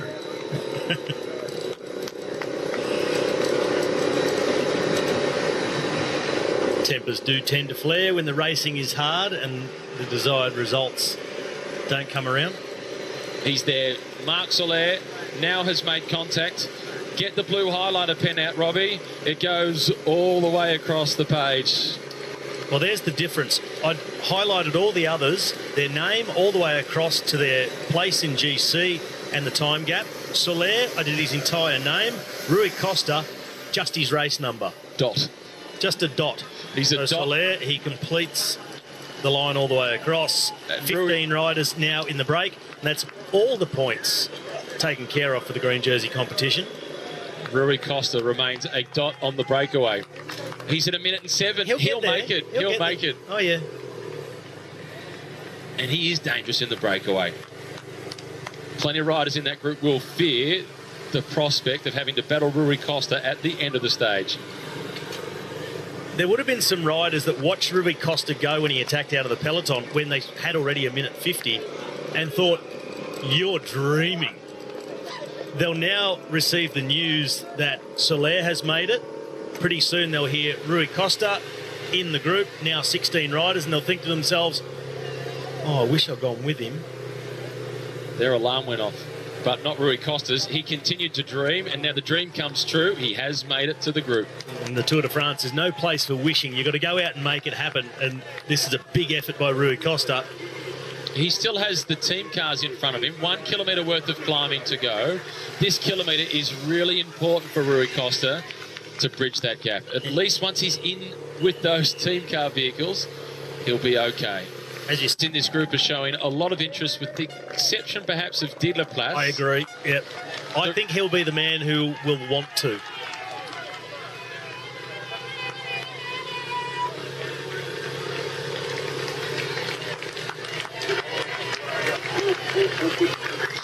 Team CCC providing an update saying that Alessandro De Marchi was fully conscious after his crash. He's got deep facial lacerations and he is going to hospital for x-rays. Fingers crossed. Yeah, the being conscious thing is the good part. He will long-term be okay, but our thoughts are certainly with Alessandro De Marchi after that awful crash early on today. How quickly things can turn around after the brilliant performance he put in yesterday in that day-long breakaway with Thomas de Gens. Here's de Gens' teammate. This is Tish Benoot now at the fronts. He's a rider that says he can't quite work out what he needs to focus on, whether it's the Spring Classics or whether it is racing for stages at Grand Tours. He's another one of those riders that's caught in a position where he's really good at lots of things without being a clear specialist at any one thing. Overly versatile almost, the winner of Strade Bianche, but a man who in his debut in the Tour of Flanders finished 5th. Let's focus on Tish Benoot. As opposed to Borat's. Costa, you can see the vehicles, the remaining couple of vehicles behind the breakaway, they're just in front of him. It is tantalisingly close for the Portuguese star. Benoot is putting a bit of pressure on. That conversation with Impey and Benoot, one maybe about keep the pressure on, make it hard for Rui Costa, and you just stay on the front and go through the KOM and take it. As we said, the Frenchman lining up behind, I'm sure they're very keen to get amongst it as well. De La Place, and also in Total Direct Energy, Roman Sicard. Nice tackle from the side of the road by one of the spectators to prevent somebody running alongside Rui Costa. All those polka dot shirts on the side of the road, that's because the sponsor, the supermarket store, Il Eclair, throw them off as part of the publicity caravan. Sprinting now for maximum points. There's 10 points at the top of this climb, and is Tish Benoot making sure De La Place wanted them. He certainly did, but Benoot, he also had the advantage of the crowd. It was very hard to pass on either side, but De La Place simply did not have the legs to do it. So Benoot onto the radio. All safe. I took maximum points. Tell Tim. And he's caused a little bit of a split. This is now Edvald Bosenhagen. We're back now with Rui Costa. The group will come back together, and Rui Costa, I think he will make contact. But I'm imagining, Robbie, that at the front, that conversation between Impey and Tish Benoot would have also said, we might not be able to prevent Rui Costa from joining us, but if he does join us, let's make it hurt so we can take some of the sting out of his tail for the end of the stage. Yeah, this will hurt him for later on, that's for certain. And he's not certain to make it. He's still at 200 metres. That's still quite a gap for Rui Costa to be able to bridge. Not too bad. A good effort by Rui Costa to get this close by the top. I thought initially he would make it, but then they started to ride that little bit harder in that last 800 metres. He's got to keep rolling it over, but as we spoke about before, the barrage, they're not going to give it to him for free. He's not just going to be able to ride into the convoy and slipstream from car to car and cross that last couple of 100 metres without too much effort. They're going to make him work for it.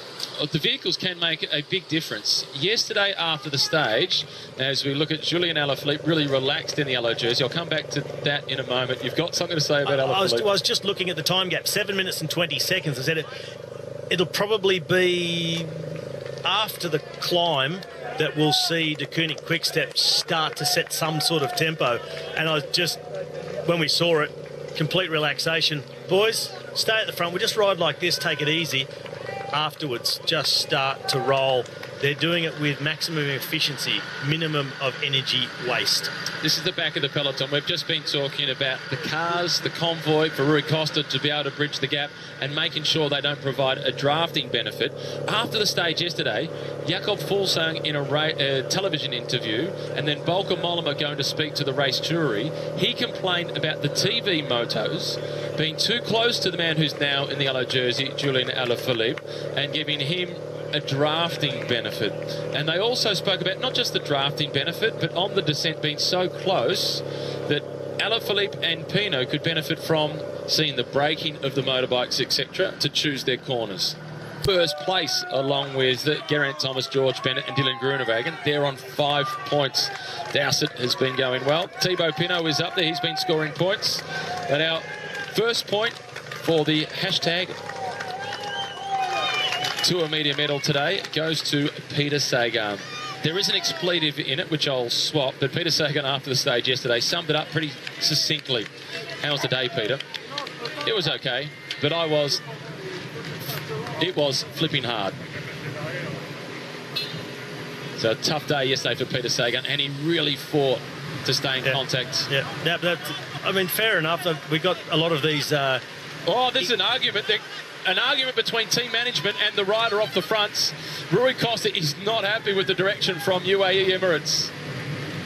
Well, I wonder if maybe the team said, no, I can't give you a pull on the bidon. I'd love to know exactly what was said there. There was a hand signal indicating how far it is until you get to the descent. 23 frustrating seconds. Ed Bosenhagen doesn't want Rui Costa to come across. And there'll be the little dilemma for guys up here. They want to make it hard or impossible for Rui Costa to get across, but they also don't want to be up here doing too much work, making too much effort. So Rui Costa will be hoping guys will start to think, I'm just going to try and save a little bit of energy, not do as much as the others. Then another rider says, well, I'm only going to do as much as him. Another one thinks, I'll do a little bit less than those two. And then the speed comes off it and Rui Costa can then close the gap. So one vote given so far for the Tour Media Medal to Peter Sagan. Yeah, so, he said it was fire trucking hard. It was super hard, Peter Sagan conceded yesterday. Julian Alaphilippe, and this gets back to responding to the comments by also Volker Mollema about being behind a motorbike. Alaphilippe's response, yes, I put my bike on the car and I took a motorbike. It was really fast. It was better than my bike. I was really going full gas, and Pinot was also. So just sarcastically throwing back that, it was a lot easier to be on the motorbike as opposed to on my push bike, not making anything of it. Two votes for Julian Alaphilippe. And then finishing by, I don't know what I can say. I was not behind a motorbike. Created a big talking point on the radio here in France on the back of that, as they were obviously defending Julian Alaphilippe. 2 points for Alaphilippe. Now for 3 votes, and this is because I like the optimism of it. He hasn't said anything outrageous, he's just said something really positive. Thibaut Pinot, which is for him outrageous, because he normally... Before we get to that with Thibaut Pinot, let's take another look at the incident with Rui Costa and the team car. Here it is. This is him currently. This is live. Oh, he can't even really see them in the distance. He's now at 35 seconds. He's losing ground. So he won't be bridging across. By the looks of it, it's going in the wrong direction. But don't give up hope, Rui. Relais, en fait, Here it chose is. qui, bien sûr, est impossible maintenant. Un petit bidon, peut-être. Voilà, discussion.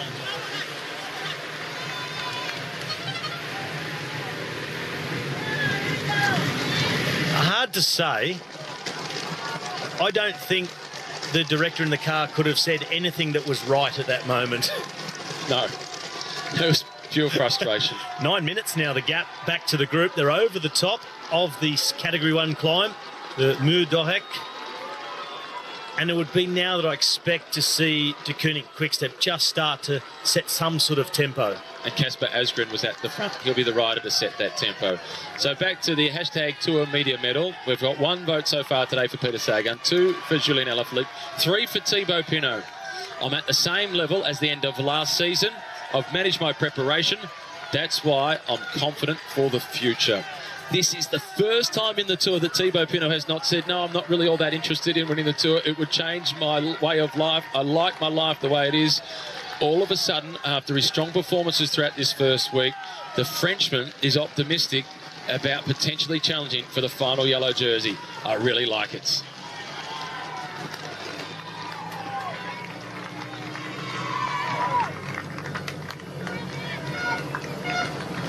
Nicky Terpstra at the back of the peloton, number 177, the Dutchman from Total Direct Energy.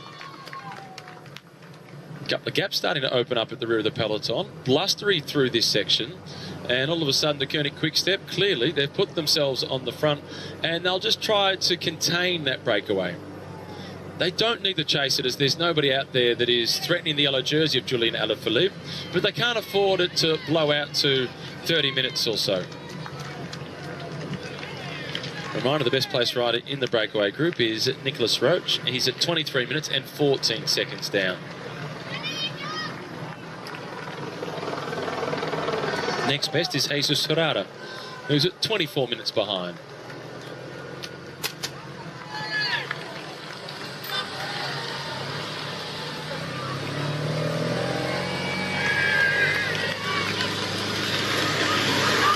While it was a fabulous day yesterday for Julien Alaphilippe to reassume the maillot jaune, it wasn't such a good day for the Canadian Michael Woods. Unfortunately, Woods crashed on the final descent. The crash also involved Geraint Thomas. We spoke to Michael Woods before the stage started. Let's now head back to the start line in Saint-Etienne, where we caught up with him and hear from Michael Woods.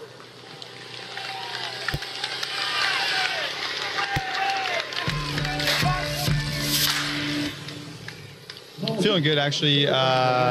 Body's pretty much completely fine, just a bit of road rash. More just disappointed in myself. I'm the guy that caused the crash. Rear wheel slid out. Just especially after the way the guys rode yesterday. Our team was flying. They were trying to set me up to move up on the time bonus and attack on that last climb. And to know that they worked so hard and to let them down a bit was made for a bit of a tough sleep last night. You say you're disappointed. So was it a mistake? Yeah, it was a mistake. Yeah, disappointed in myself, disappointed that also, you know, it affected someone else's race, affected G's race. But that's also bike racing. Guys make mistakes. Even the best riders in the world. Look at Peter Sagan last year in the Gruppetto going down. You know, it's just it's a dangerous sport, and I feel like my bike handling skills have really improved. I've been descending quite well this year and at this race, but it was just not enough weight, I think, through the outside pedal, and lost that rear wheel. Super surprised by it. I was surprised to be on the ground, especially because I thought I was for sure through the corner, but didn't make it. This is Le Château de Roche-Baron on Basson-Basset. And this is just 35 kilometres or so north of Puy-en-Velay. It was the Roche-Baron family who began the construction here between 1150, and it went ongoing for quite a while, the building. It took 70 years to complete, but it was abandoned during the reign of Louis 14th, restoration work began under volunteers of l'Amami de Rechaberon Association. So there's a Friends of the Chateau Association that continue to do restoration work to make sure that it's decay. He's pretty good, I think. Initially, he was a little bit disappointed when I got on the bus. He's like, oh, you know, I'm just tired from the Giro. I said, no pasa nada. Bit of a joke. I thought, you know, you did a Giro. You went all in. You went pretty deep there. You got second. Personally, I didn't expect him to be in the top, in the podium here, and I was a little bit, I wouldn't say realistic about it, but yeah, I think he was just hoping that he had the same form as a Giro or better, and it's never that easy. No.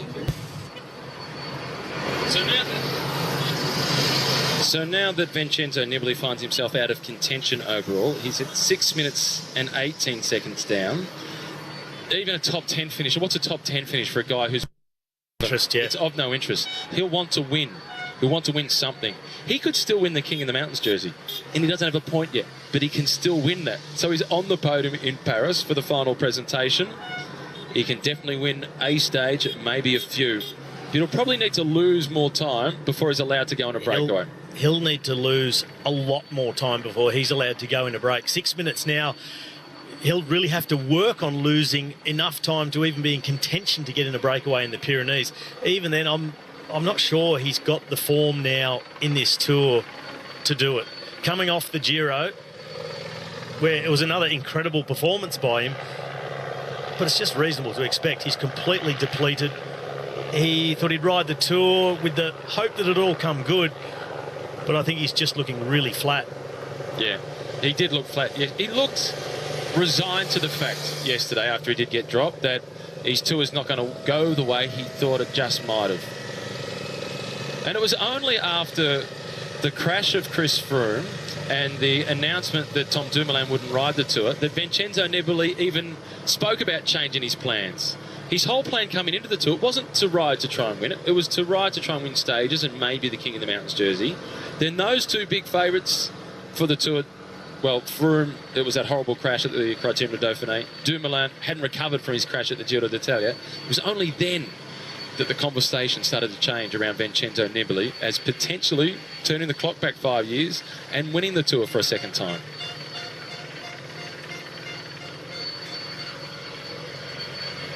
Maybe it just shows it's better to stick to your own original planning rather than be influenced by what's going on with others, with Froome being out, Dumoulin being out. Primoz Roglic, who was fourth in the Tour last year, rode the Giro, finished third overall, just behind Vincenzo Nibali, but not riding the Tour de France. Maybe it would have been better for Vincenzo to say, all right, I've had a great Giro, finished second, missed the Tour, line up in the Vuelta, and maybe go back. Probably too late to change all the planning now, but go back to a place that he had fond memories of in Yorkshire, where he won the stage 1 of the Tour de France in 2014, solo. Go back then, ride the Worlds in September, but now he's here at the Tour. It's a bit late to turn all that planning around and rest enough, ride the Vuelta and prepare for the Worlds. He can still prepare for the Worlds, though, in a different way. He can, but it can take a lot of freshening up. I think it's going to be difficult for him to get in the form necessary. Who would be another rider from the Italian team that you would put as the protected rider ahead of Vincenzo Nibali on that course? Matteo Trentin. On that course? Yep. Simon Clark. Alberto Bettiol. Yeah, okay. The Tour of Flanders winner. Teammate of Simon Clark, who was in the break today for EF after that disappointment yesterday. Yeah. Classics, perfect. Riding a solid Tour so far, and then prepare for the Worlds. So Bettiol, Trentin, that would be my picks. And then a guy like Davide Formolo, who's not riding the Tour, rides for Bora Hansgrohe. He's the Italian champion. He won solo their championship. Can't leave him out of the team, and there'd be a big chance at a difficult Worlds on the course they've set there with the finish in Harrogate. Yeah, a harder course is better for Formolo, and he's not a great sprinter, but gee, he's strong and he's got some good form. He'll be one to watch. Rui Costa, that is what we call no man's land. And he's drifting back slowly, and I wonder whether by the time he gets caught by the peloton, His temper has cooled down. He looked really frustrated when the team car came up. Well, that's what the French and the Belgians call the chasse patate, the chase that comes to nothing. This is at the back of the breakaway. I really think he should have persevered. Look at the body language in the group, the tempo. They've eased off that intensity. Maybe it's once they found out Costa's set up, okay, now we can ease off. Job done, we didn't want him here.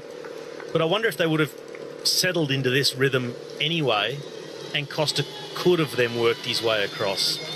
He'll never know. As Rafa Nadal said in his interview in response to a question about Nick Kyrgios, if it does not exist, no. Geraint Thomas, there were no ifs or buts or maybes yesterday. The team, they were right on the spot when he did crash. And he looks really calm at the Tour this year, despite the pressure of being the defending champion. Here is Rui Costa. You can see those rainbow bands from 2013 and a shrug of the shoulders from Rui. Popular athlete in Portugal. Twice, I think he's one of the most popular sports star in Portugal, ahead of Ronaldo. That is significant. He doesn't want to be popular at the moment. He doesn't want the TV camera with him. I think he wants to ride with some solitude. And he probably doesn't want the team car behind him either. Won't be the last time, though, for Rui Costa. We know he's fighting spirit. He'll get in another breakaway in this year's race. Sprint, if it came down to that. Simon Clark, who we just saw in the pink colours of EF, he would back himself in a few scenarios on this course. Oh, well, the thing is, where are the other places you could go? Simon Clark can win the stage today. Anybody in the breakaway can. They're all in with a chance, some sort of a chance. There's a Category 3 climb that tops out with 62 kilometres to go. It's long range, but that's potentially a spot you could go and hope the rest of the group start looking at each other. Who's going to do the work? Everyone trying to do less than the other one. That's the sort of spot maybe even before it, Tony Martin could go away. A really long way. Pull off a big win like he did a few years ago. A really long way from the finish line. One of the Frenchmen in the peloton who would have loved to have been in the breakaway rides for Total Direct Energy, and that is Lilian Calmejean. For Lilian Calmejean and the rest of his team, Total Direct Energy, it's a stage victory that they'll be hunting this year. They do have a rider in the breakaway. Roman Sicard and Anthony de la Place are the only two French riders in a breakaway group of 15 on the 14 Juillet, Bastille Day. Just only 2 years ago, a Frenchman won a stage on Bastille Day, and he's in the race today, but he's back in the main peloton. Warren Barguil wearing the jersey as the French national champion. The hopes for the French rest on the shoulders of Roman Sicard and Anthony de la Place, and from that group of 15, both those riders are at pretty long odds. Dean, I would be putting them at 14th and 15th in order of likelihood of winning the stage. But you do never know in the Tour de France. So they definitely need to go on the attack because neither of them have a sprint in the legs. But in a group like this, I don't think they're capable of just outriding everybody on the climb, either that final Category 3. But you do never know. I'm going to guess that Tony Martin is going to go from some 75 kilometres to go. So he's going to go early. I think he's going to go, well, for him, that's not particularly early for Tony Martin. No. He's going to go late. No, that's him leaving it late, yeah. That tops out with 62 kilometres to go. Otherwise, somewhere just after it. But certainly, it's just Tony Martin's style. And if they give him 80 to 100 metres gap before they react, that should be enough. All the rules that apply to Thomas de Gens apply to Tony Martin. Yep. There he is at the back of the group in the yellow and black colours. But he's an even stronger time trialist.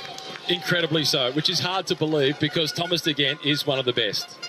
Well, it's a different thing. Thomas de Gent is a solid time trialist, but he has this special quality that he can tap into these reserves of extreme power so late on a long stage and increase his tempo. He can be at a really hard tempo all day long, but he goes to that other gear. He's got that next level he can push himself to.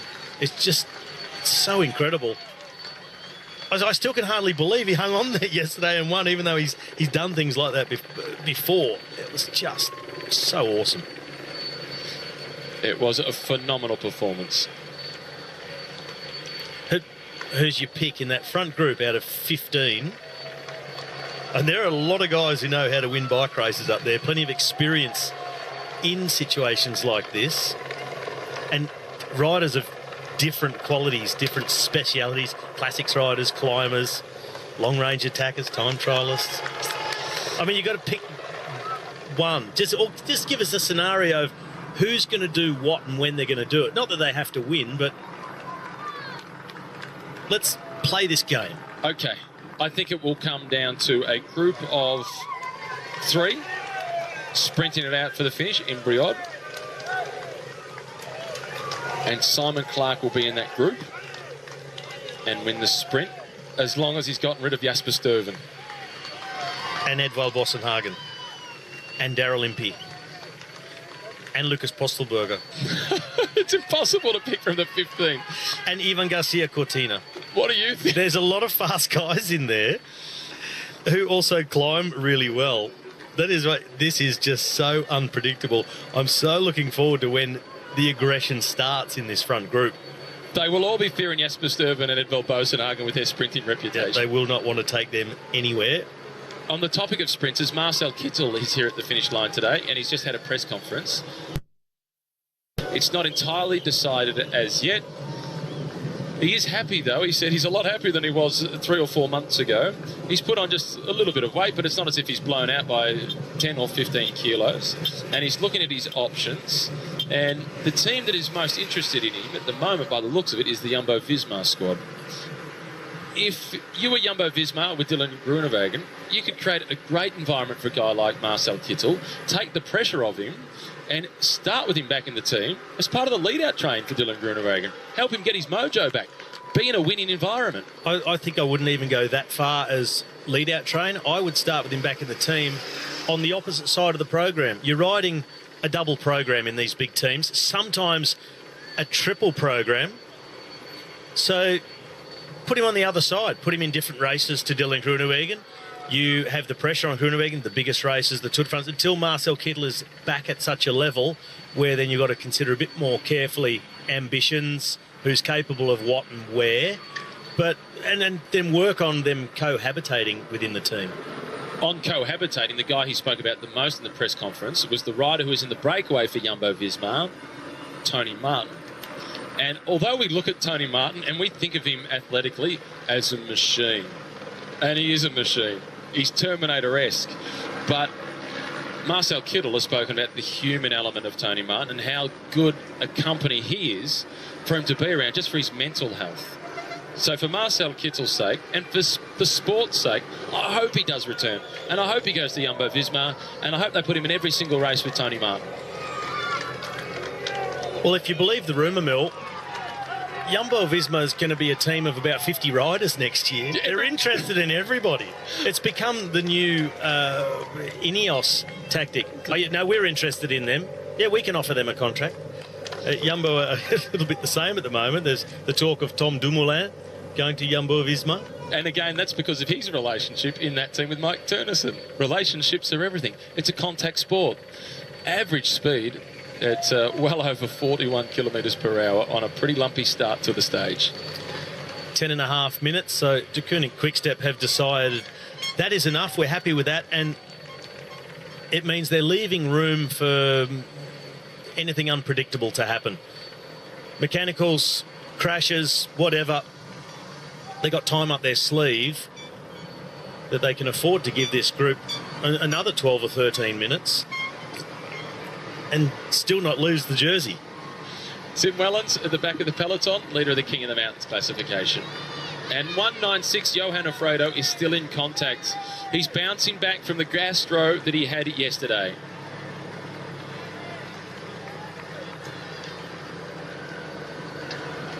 Number 188, the back of the peloton, that's Rick Zabel. Sports director that was really beaming last night was one of your old sports directors, Mark Sargent, who I've only spoken to a couple of times, but everything I've heard about Mark Sargent has been positive as a human being. And yesterday, he was glowing about Thomas again. He said, I've seen him win some big races. I've seen him win on Mont Ventoux. At Tour of Catalonia this year, he was phenomenal. But that one takes the cake yesterday.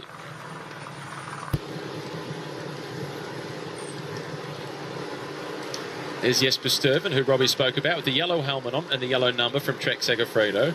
They're the teams that's the team that leads the team's classification. Movistar in second, and they're at 1 minute and 39 seconds behind. So for that classification, it's been really important that number 67, Marc Soler, has made it into this breakaway group. Movistar is a team that's won the team's classification on a few occasions in the past. No sign yet of Jesper Stuyven sprinting, but Edvald Boasson is checking across the shoulder. Now Boasson goes and Stuyven is right behind him. He knew the man to follow.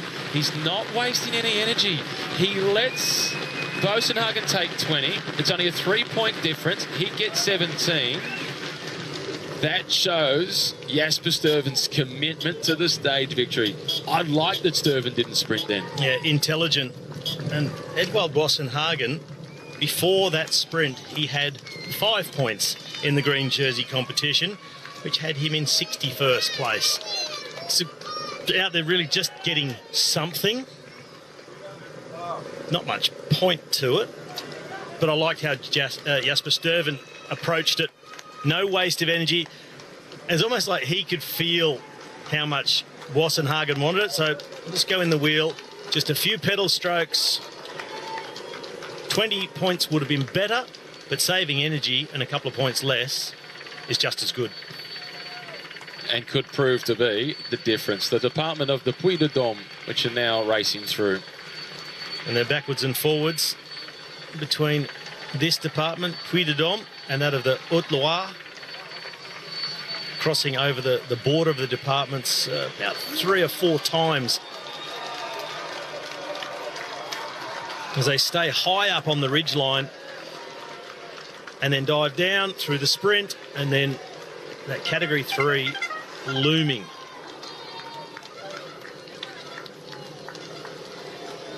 He was close a couple of times last year, Jesper Stuyven, including in that breakaway on the stage to Mond, when he was just caught near the end by Omar Frale. Remember that? The non-climber, the sprinter. We really thought he was going to get it. We thought he was going to hang on. And Fraley came from the clouds. He came from a long way back. I thought Jesper Stuyven couldn't be caught, but then towards the top of that, had this really steep up to Monde. He said it himself, I cracked. A kilometre from the top, I just blew up. And the other stage where he performed well, where we expected him to perform well, was stage 9 to Roubaix, when he finished in 6th place. He just got beaten in a sprint by Peter Sagan for 5th on the stage. That's the kind of rider Jesper Stuyven is.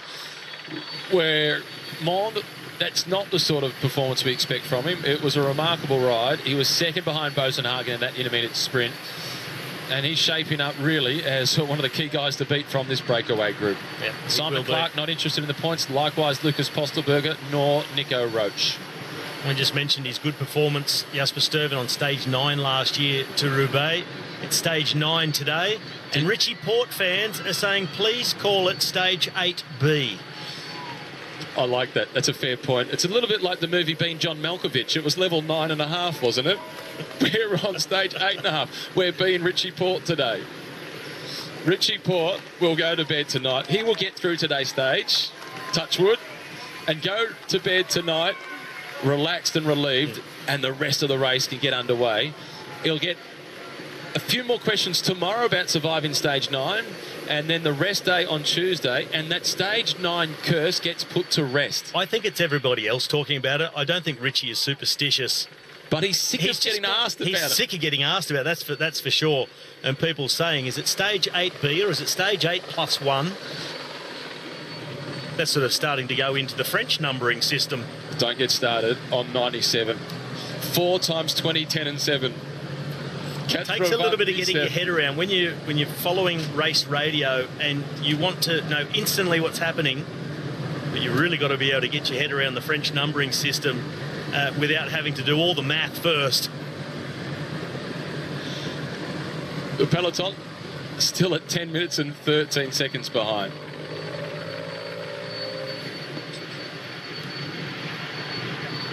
How about that time you thought there were two riders in the break when they said 21, 20 and 1? So, hey, Matt, there's no number 20. It's just it's 20 and 1. 20 and 1. I told you I couldn't take this job seriously. No, you couldn't. Yeah. Into the feed zone for the breakaway group. It's really important for Movistar that they have Marc Soler in this breakaway as we come through to the 75 kilometre to go mark, which no, it's 60 and 15. 60 and 15 kilometres to go. Soixante-dix-sept. That's the 7th. Soixante cars. Clark. That's really thrown you now. De La Place, he's all across it, the rider from KSMC.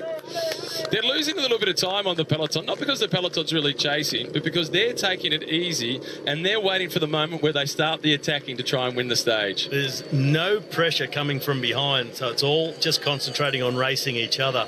And that's going to make it so fascinating to watch. Those just have to wait to find out, and quite often you even have a pretty good idea of how it's generally going to turn out. Today, not a clue, and I love it. There's 15 riders in the breakaway with 30 possible scenarios. Oh, and the rest.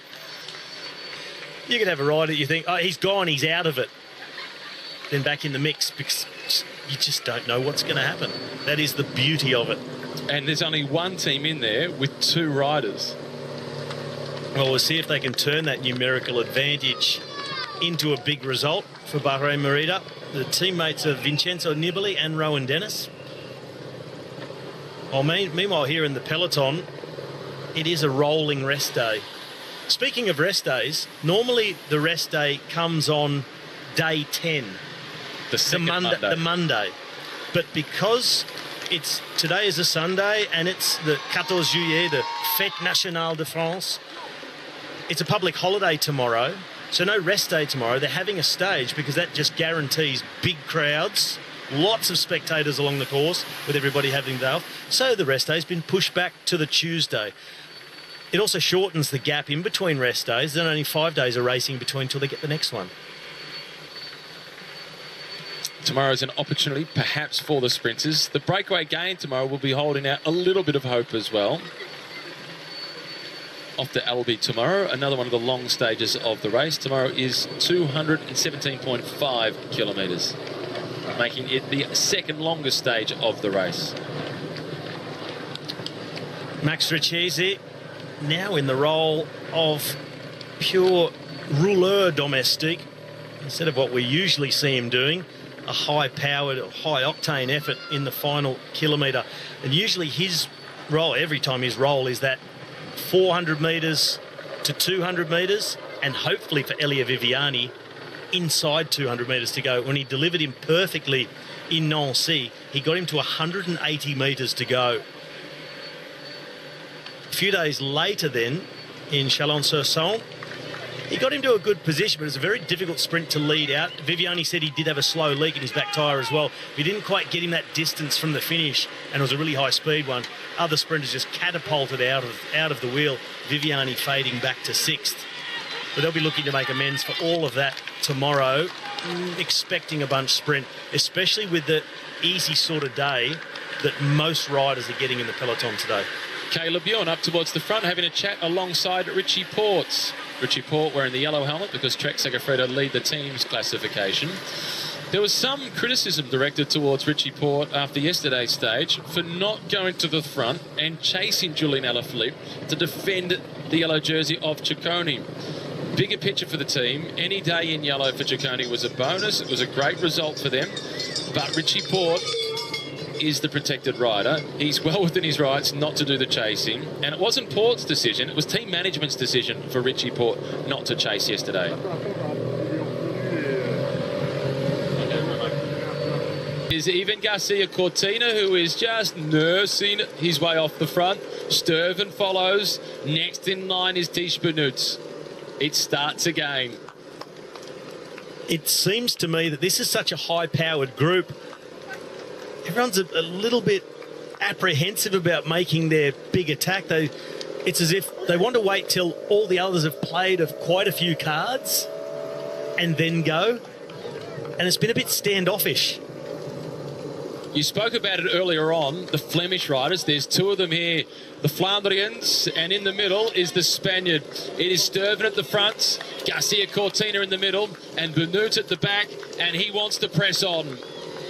Well, Benoot wants to up the pace even more. Sturven looks down, says, come on, legs, go with this acceleration. Benoot, he really sees an opportunity here. Use these two strong men, get a gap over the rest, and he would have it in his plans, then attack them on that final Category 3 climb, where he is really capable of riding away from these two heavier set, powerful riders, but he is the best climber of the three. He's the man really pushing it from behind. Harada with the response. Strong climber Harada, so too Roach just behind him. Garcia Cortina is the kind of guy that they would like to distance on this climb. Tratnik, good roll. The second rider of Bahrain Merida responding. So they're doing everything right at the moment. Pressure really on. We spoke about the riders who really need to attack, who don't have a sprint. All but one. They've got Jasper Sturven with them. Don't underestimate Ivan Garcia Cortina in a sprint not finish. slow, yep. He won a stage at the Tour of California this year into Ventura. In second position was Max Richesi. Simon Clark trying to come across. Darryl Impey right behind him. So Garcia Cortina is quick and life is tough at the back. Scurrying, trying to stay in contact. Edvald Bosenhagen doesn't look great today. Number 201. It's reminding me of his ride to Colmar when he had a mechanical problem in the final part of the race, was trying to chase back on over the climb. He is hanging by a thread. He is not the boss today, Eddie. This is Lucas Postelberger.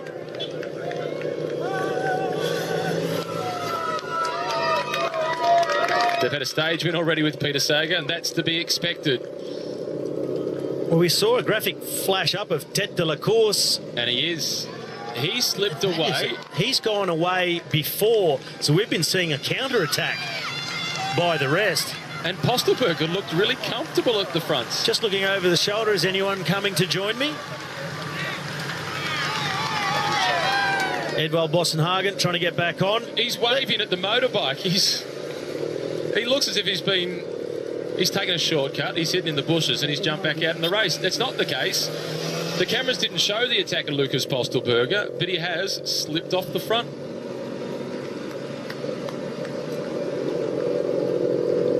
And the chase is on from Bahrain Merida. I'm really not sure what the hand gesture was all about, as if he was waving the motorbikes away. It's normally the opposite. Maybe going back to yesterday's discussions about riders being too close behind motorbikes. The motorbikes, actually, it's their fault for coming too close to the riders, not the rider's fault. Exactly. The rider is always going to push the pedals as hard as he can. It's up to the motorbikes to get out of the way. Maybe it was him waving them away. I don't want to be accused of getting a gap because I was too close to the motorbike. The two French hopes on Bastille Day, De La Place and Sika, they're in the four at the rear that have been split. Here they are. This is Sika at the back, De La Place to the left, but they're in good company. Tony Martin in yellow and Edvald Bosenhagen in the white and green from Dimension Data. It's not good at this point of the race, of course, being in the last four on the road. But if you look in front of you, see Tony Martin, you'll think, gee, we're a good chance of just coming back when the road flattens. There's still hope that you can return whenever you are with Tony Martin. Postelberger at the moment, he is benefiting not only from his own power, but a little bit of a standoff behind him, nobody wanting to make the effort required to close the gap, all trying to coax each other into doing a bigger turn than the other.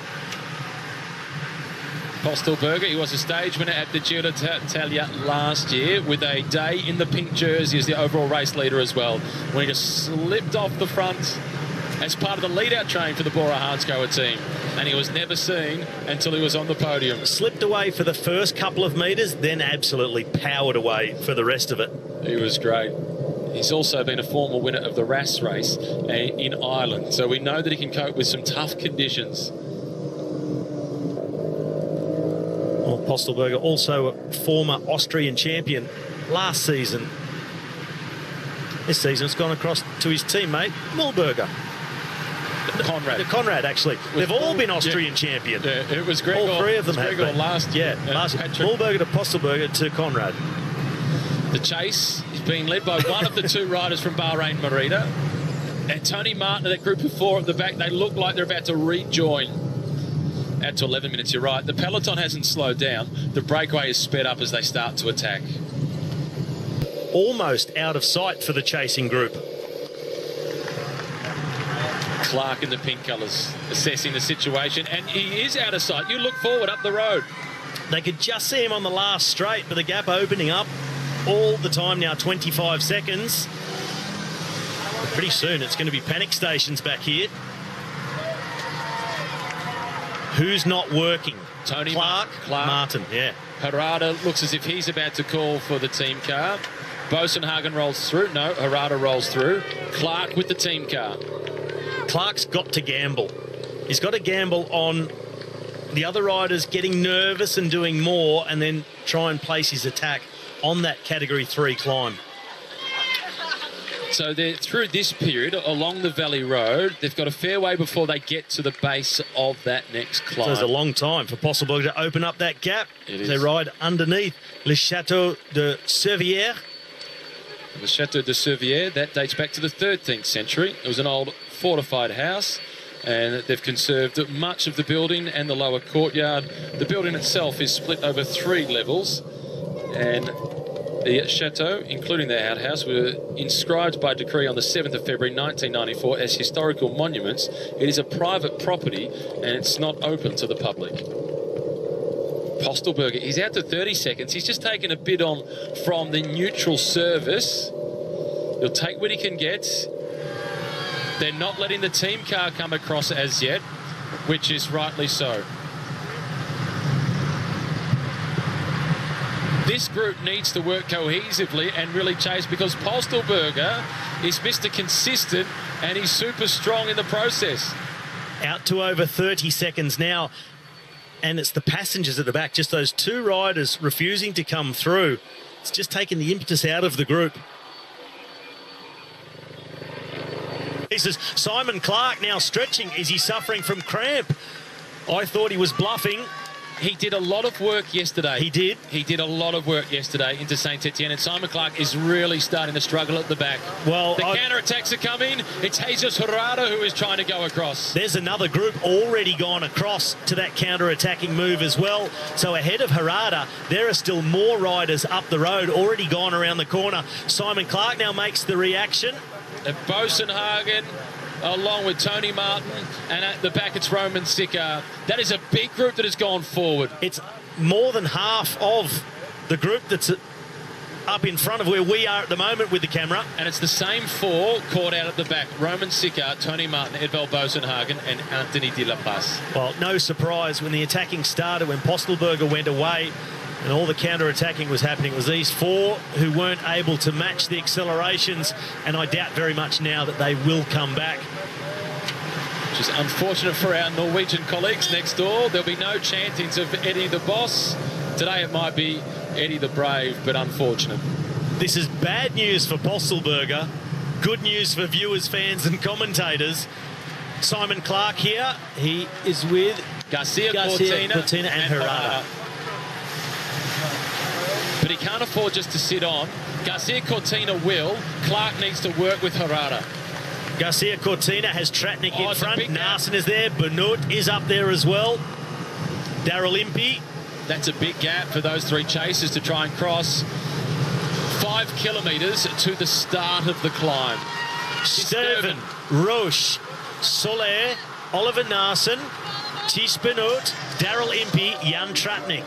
Tratnik at the front, the red colours from Bahrain Merida. Not getting a gap at the moment to this man, the leader, Lucas Postelberger. Still on his own, the former Austrian national champion. He has not changed at all for the last 15 kilometres.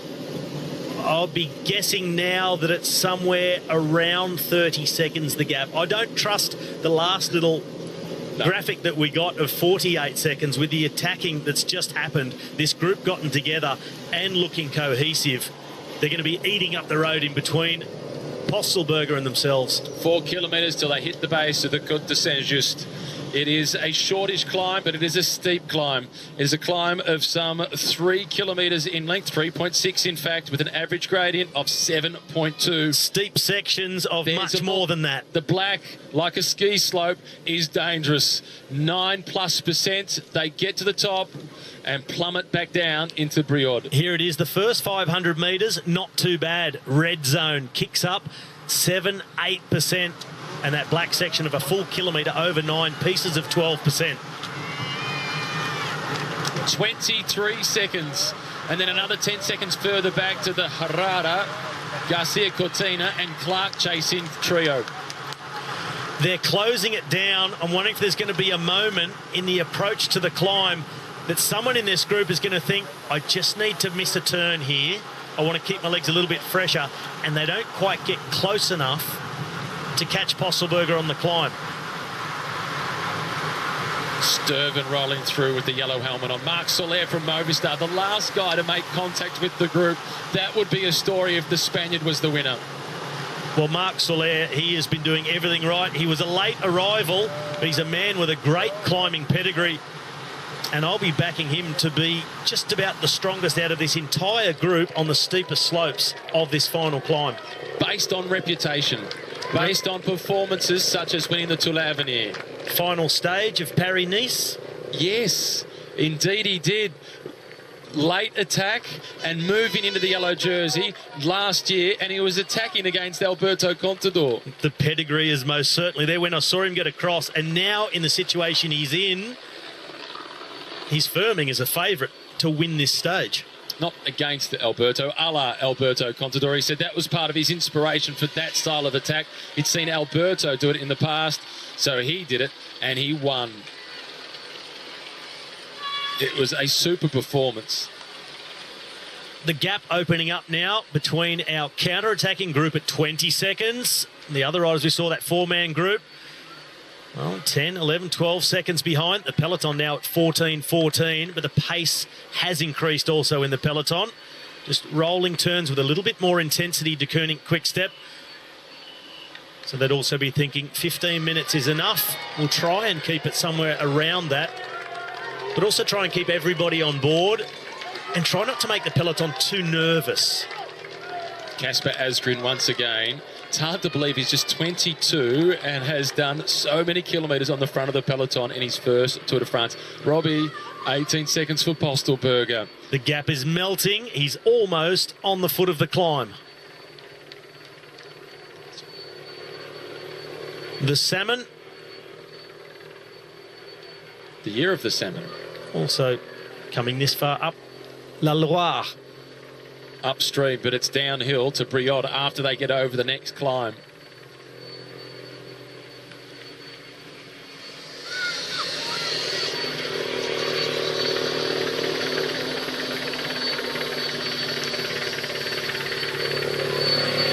Heading back to Lucas Postelberger, number 17 with 17 kilometres to go and a 17-second advantage. You know I like things organised. As soon as I saw all those numbers pop up on the screen, I knew you'd get excited just about that. You're a stats man. Well, is Lucas Postelberger going to add to his stats with another victory, or is this group going to be well enough organised? Daryl Impey, not only one of the big powerhouses in this group, he'll be talking, he'll be directing, he'll be encouraging everybody to keep working smoothly together. And Oliver Naesen calling the motorbike with the TV camera on it out of the way. They're preventing the group from operating smoothly, just blocking slightly, coming too close for Oliver Naasen's taste. This is Thibaut Pinot, one of the heroes yesterday, second on the stage. Just behind him, the hometown favourite. Here he is, Romain Bardet, number 31 from AG2R Le Mondial. He's well protected, Thibaut Pinot. Mathieu Ladanu is the rider that is looking after him a lot on stages like this. And being well protected is the defending champion, number 1. He had a scare yesterday, but his team was so well organised that it was crisis averted. Well, I don't expect too much excitement to come from the peloton for the rest of the afternoon as they make their way to the finish here in Brioude. But up front, Postelberger with a tenuous lead over the chasers, and he is on the foot of the climb, 3.6 kilometres to the top. And the chasing group have also swung onto the same piece of road. They make the turn onto the climb. The final ascent of the day, 3.6 kilometres to the top of the Côte de Saint-Just. Well, as the road kicks up, they will see Postelberger just in front of them. There is the climb. The first 500 to 700 metres, not too bad. Then it gets steep. Bump. Postelberger, but he might cast his mind back to yesterday when the chasers could also see Thomas de Gent. They got close, but then the gap started going the other way all of a sudden. Well, it'll have to be a de Gent-esque performance from Postelberger to hold them off. Plenty of firepower left back here. Sturven with the yellow helmet. Roach is here for Sunweb. At the back, number 37, Oliver Narsson. The South African national champion, Daryl Impey, starting to labour. Soler just started to move up on the right-hand side as he got an attack. The steepest part in the middle, you know it. How brutal is it? For these guys, it's not brutal, but the speed at which a few of these riders in this group can ride it, that is where it's brutal for the others. I expect Roche, Soler and Thijs Benoot to be the three strongest climbers out of this chase group. Postelberger, he hits a section of 10%. He still looks really composed. He's riding... Oh, geez, just inside the red zone, but not by much. Postelberger would be happy to be caught by the likes of Benoot, Marc Soler, and go to the finish with them. He's got a good turn of speed. He can still win like that. He's got to keep tapping out the tempo. He just doesn't want the likes of Impey, Sturven, Narsson to come across to him, but it looks like they're going to shut him down. They've got him in their sights. Still 2.9 kilometres to climb, and the steepest part in black to come. Sturven is confident with his climbing. He's sitting in second position behind Tratnik from Bahrain Merida. He's been climbing very well, Jasper Sturven, in this Tour de France. He was third on the stage to Epernay. He survived the steep Category 3 climbs in the Champagne region. And he is fast at the finish. A couple of top 10s in the bunch sprints as well. Yeah, significantly. Third to Epernay, eighth in the Annecy, and then eighth again, the pure sprint into Chalon-sur-Saône. So he is quick and he is climbing well. He's had 4 top 10 finishes so far in this year's race, Jasper Sturven. And he would swap all of them for a stage victory. Postelberger plying away at the front onto this 9% gradient. He's at the midway point on the climb, almost. Sturven now at the back. In front of him, Oliver Narsson, AG2R. Marc Soler from Movistar. In front of him, Daryl Impey. Postelberger, they are going to catch him. Plenty more to come of this climb. 2.5 kilometres from the top. And they're just coming up to the steepest section now. It's the Slovenian Tratnik who is putting the pressure on. Stage winner this year at the Tour of Romandy. He's having one of the best seasons of his career. Sturven under pressure. Postelberger has now been caught, and it is Benoot who is going, with Roach trying to follow. Thijs Benoot. Tratnik sticks with them. And Roach is able to match. He still stays there with him. And now Postelberger. Postelberger is being dropped. Jasper Sturven hanging on. Marc Soler, well, that energy he used to get across may be really costing him now. Roach. Nico Roach goes again. Roach going solo. He's won a stage at the Volta a España. He'd dearly love one at the Tour. A huge reaction, a rapid one from Jasper Sturven. The man who just looked under pressure has just made a big acceleration to ride across to the wheel of Nico Roach. Thijs Benoot, he reacts. Another Belgian. Narsson, he's come across. Still Tratnik there in the wheel. Daryl Impey rocking and rolling. And Marc Soler is losing the wheel. Impey suffers and fights on. Spare a thought for Lucas Postelberger. That was a brave performance. It looked like he stood a chance for a little while. Marc Soler must be paying the price for the chaser early to get across and join the group. Normally, you'd expect he would be the man on the move on a climb like this, but he looks a bit cooked from that big effort to join this group. Nico Roach, he keeps the pressure on.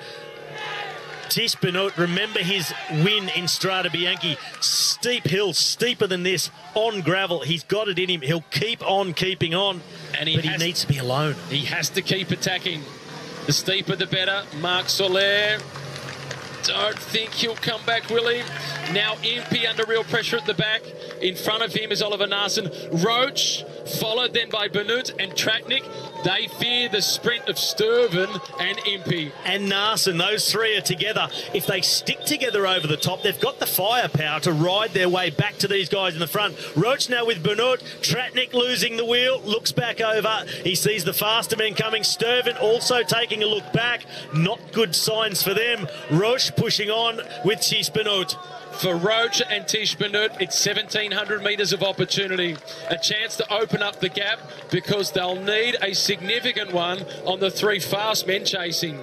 The last part of this climb is not as steep, so an opportunity for the chasers to find some rhythm again. They stay up on top for about 1.5 kilometres before they do the real descent, and then they've got that section into the headwind, dragging uphill and then staying up on a bit of a plateau and the wind straight into their face.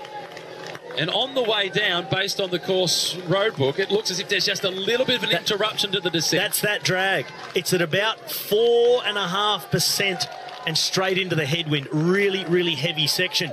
Get through that, it's a dive down all the way into the finish at Brioude. These three still in with a chance. Oliver Naesen at the front. In the middle is Jasper Sturven. At the back is the brave Daryl Impey fighting to stay in contact. This is a good situation for these three. Even though they're dropped, they've still got them in their sights. Stick together. Team's time trial, they can get themselves back in contention. These two have got to give it just absolutely everything, not think at the moment about winning the stage themselves, just making sure they fight it out between themselves. Yeah, neither of them sprinters. Ties Benoot, only the one significant win in his career, Strade Bianca, but he's been so close on so many other occasions. From here to the finish, a moment's hesitation between these two. They will get caught and not win the stage. Tratnik finding a second wind. Fighting back, the Slovenian. He's almost in contact. He checks across the shoulder. 1 kilometre stepping stones to the top. Gradient eases off now through the final kilometre of this climb. Naesen, Sturven and Impey, they look like they're starting to close back in. So the attack by Roach and Benoot, it seems like it's come and bitten them back. It has, and Tratnik has returned. It's not a smile, it's a grimace, but he'll be happy that he's made contact.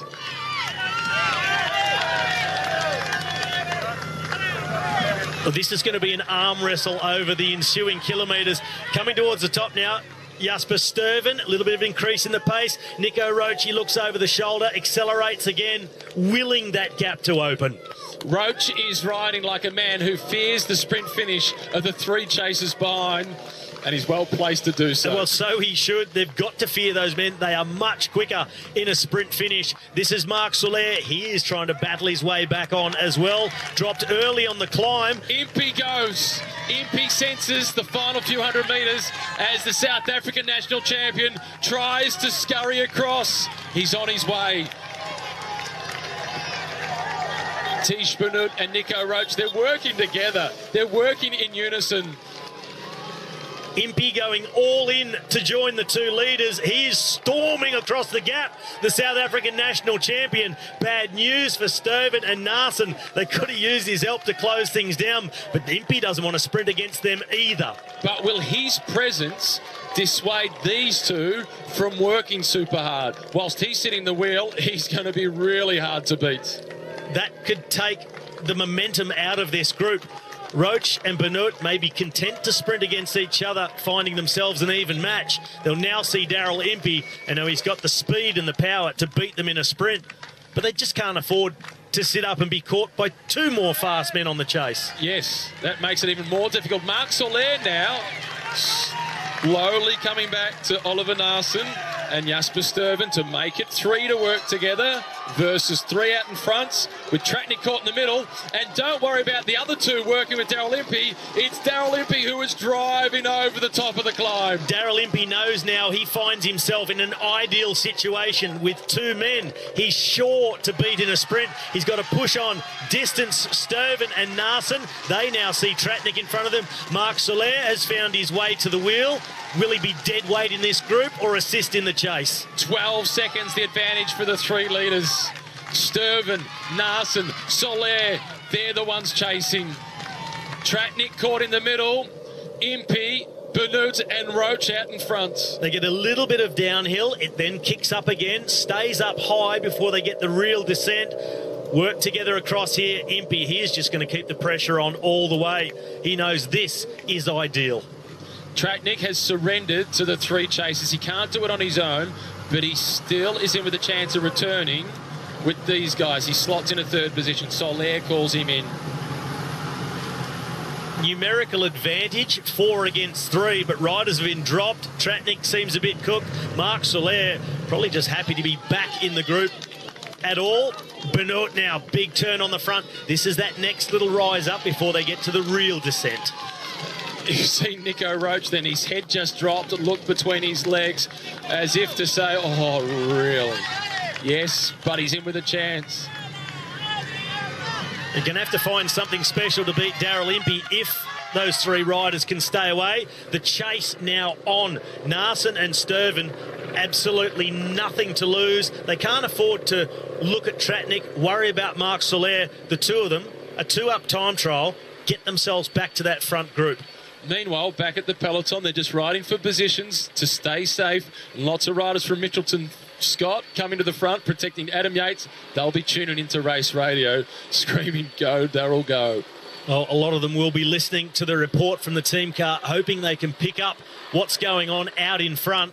15 seconds to the 3 chasers with Sturven, 1 minute and 2 to the group that includes Jesus Harada and Clark. Tony Martin and the others further behind that as well. They're now out of contention. The front of the race, Benoot, Roche, Daryl Impey. What an acceleration by the South African to leave Narson and Sturven across to the front and then straight to the front and a little bit more gas. He was playing a shrewd game of poker. He made it look as if he was struggling, sat the wheels. He wasn't struggling, he was foxing. Then he went. Really intelligent by Impey, knows his limits just perfectly, rode an even tempo, staying with the others, within himself, and he knows, I've got a 750-metre effort in these legs, over the top of a climb, bang, and he went. He was one of the original members of the team when it was Green Edge back in 2012, and he has been one of the most important guys on the squad, not in terms of necessarily his own results, and they have been coming, such as back-to-back wins at the Tour Down Under, important for the Australian team, but the work that he did alongside riders such as Simon Gerrans was crucial to the early to the peloton. That is irrelevant. It's the 15-second gap to these 4 chasers. Marc Soler is losing ground on every single corner, the rider from Movistar. And I think he'll hardly contribute to the pacemaking in this group. It'll be up to Narson and Sturven, the 2 fastest men. Impey, he knows this is a golden opportunity. They are on the main part of the descent now. The only thing left to really survive, because for the rest, I don't think they can be caught anywhere else on the course, after this descent is that drag uphill straight into the headwind. They can't afford to start looking at each other and foxing, trying to do a little bit less. But it's also an attacking opportunity, maybe for Roche and Benoot to team up against the faster Impey. Luke Rowe now at the front of the peloton. That graphic that you saw a moment ago on the screen indicating 2 points at the top of the climb for the King of the Mountains classification for Daryl Impey. And then the other column was an 8-second time bonus, 5 and 2 for the minor placings.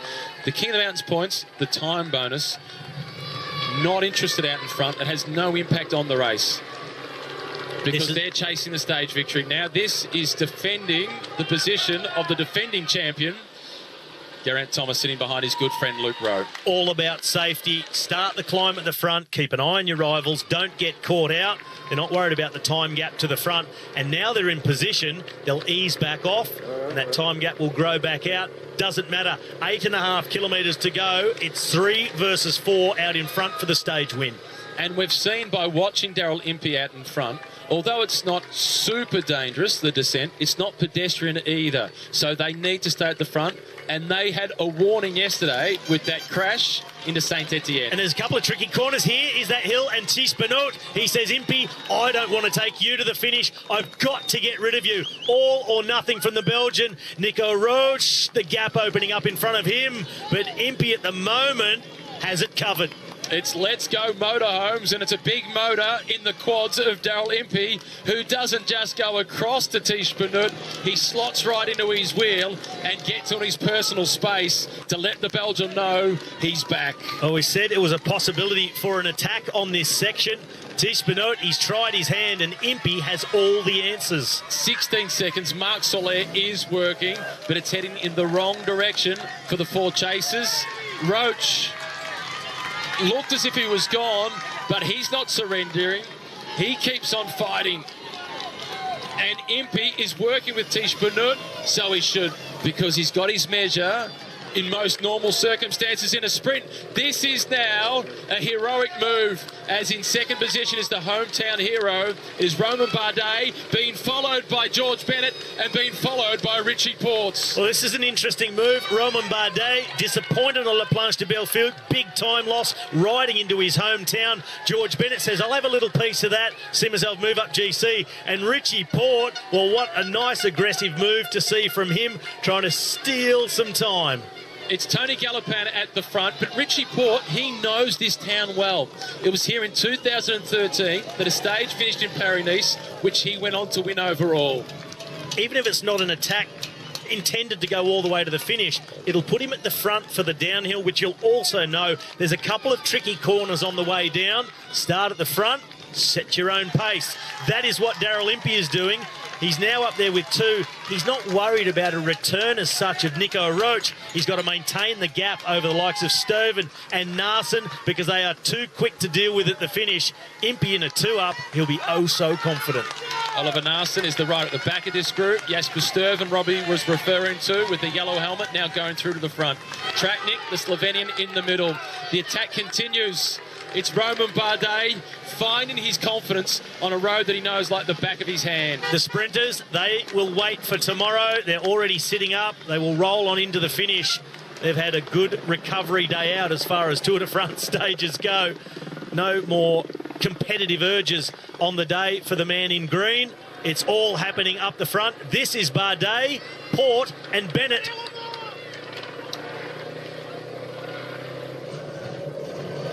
Richie Porte being in that move will cause a reaction from Ineos. Roach in the distance, Impey looking across, flicking the elbow, and Tish Benut not interested. Yes, he is now. He is. Oh, I thought he was going to play a real game of poker with Daryl Impey. Impey's so much faster. There's no glory in second place. It's a commendable effort. What can he do? But it's empty-handed. What can he do? He's got to gamble and sit in the wheel. As negative as that sounds, I even think if he does that and Impey rides him all the way to the finish, Impey will still beat him in a sprint. Roman Bardet bouncing back from disappointment on stage 6.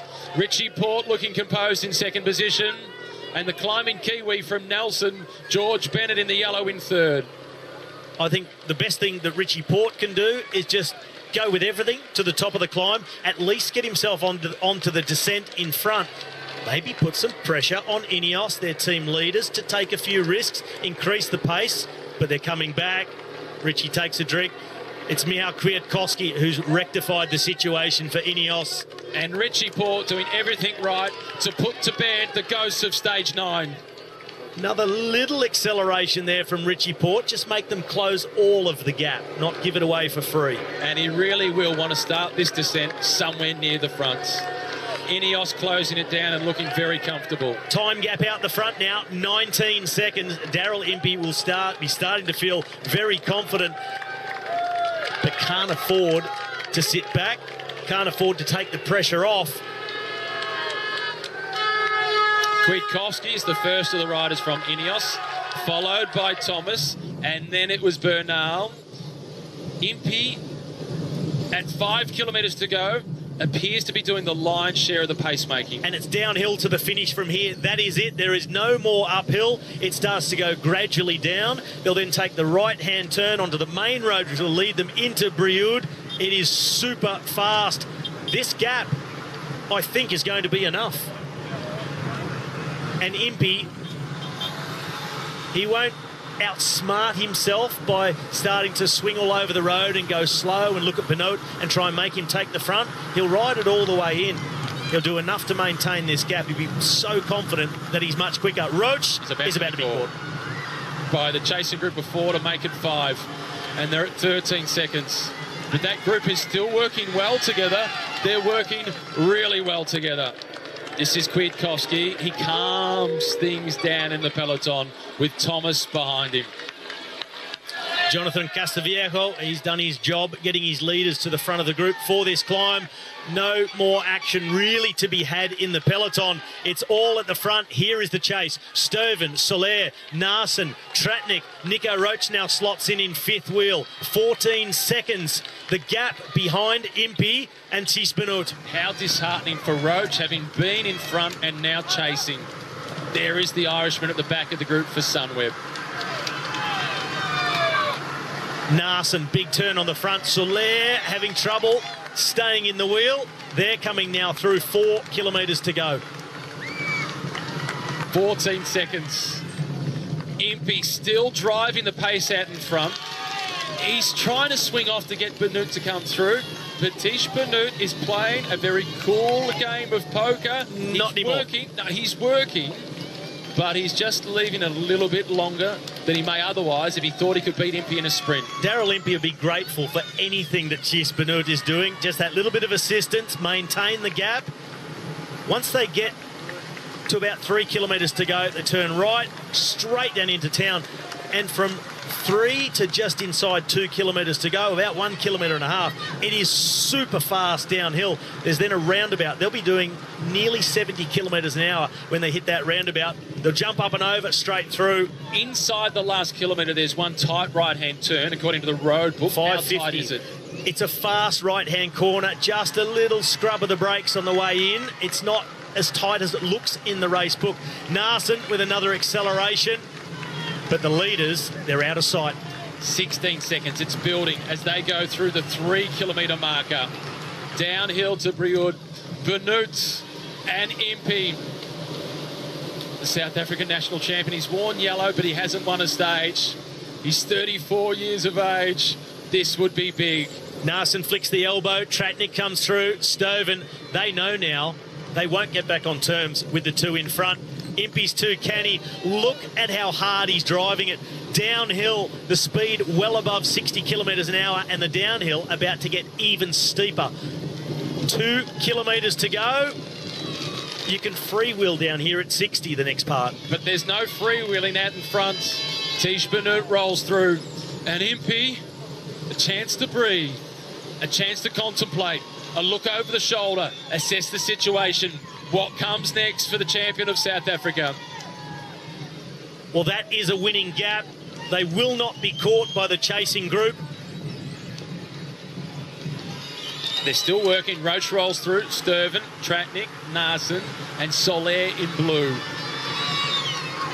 And this is that really fast part of the final run into town. The gap at 18 seconds. That is more than enough with 1.3 to go. This is a roundabout. Safely through. And it's Impey who is at the front. He likes to be on the front for the technical sections, and he keeps on driving. He knows Tiesbenoot as a rider. He knows he doesn't pack a big sprint, so Impey needs to just keep riding. Make opportunities. A huge stage win today. And what a contrast. The looks on the faces, the joy of Impey, the disappointment of Tiesbenoot. He couldn't have done it much better than he did. He couldn't have done it any better than he did. He launched the sprint. He got his handlebars in front of Impey. Maybe the only thing he could have done was just backed into him very slightly, try to catch him on the barriers, keep him boxed in, slow his sprint down and make Impey really reverse out from behind him. But in all honesty, Impey just too much power. Minor placings now. This is Garcia Cortina sprinting against Simon Clark just for the minor placings inside the top 10. And it is Garcia Cortina slightly to the better of Clark. You've got to hand it to him. Just a magnificent ride by Daryl Impey. On the way into the finish to guarantee that they didn't have to worry about the group behind and just worry about one man. almost let himself get tricked with a couple of 100 metres to go. But he's got that punch. He's got enough to rectify it. Jesus Herrera, Anthony de la Place will get the honour of being the first Frenchman on Bastille Day. As Roman Sicard in the blue colours will be the second Frenchman on Le 14 Juillet. Once the attack started, they were never really in it. Anthony de la Place, he'll give it everything he's got. He'll roll in ahead of Jesus Herrera. De la Place. Roman Sicard. He's across the line. That is some fielder for Roman Bardet. That is really impressive. Whoever did that can come and mow my lawn anytime. And put the face of Roman Bardet on it? Oh, I was thinking of something else, but a family portrait. That is magnificent. It's been some tough competition in the Field Art Glory Stakes as the yellow jersey is still at 9 kilometres to go. Ineos taking control at the front.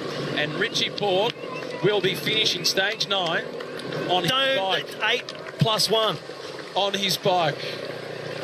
Let's not jinx it. 8.9 kilometres to go for the peloton.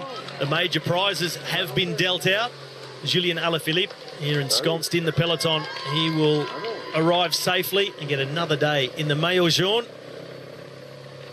And the attention tomorrow will turn to the sprinters. The finale today, it took a while to kick off.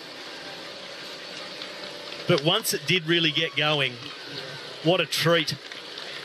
It really did kick off. This is the Église de Saint-Just that the peloton make their way past. The climb that they went over, the final ascent on today's stage, having taken the same name. And that town on the outskirts of Brioude also taking that same name.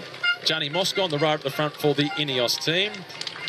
A reduced peloton. Castro Viejo in second position. The white jersey on the left-hand side of the screen as we look at it is the leader of the best young rider classification, Giulio Ciccone, number 132, or 133.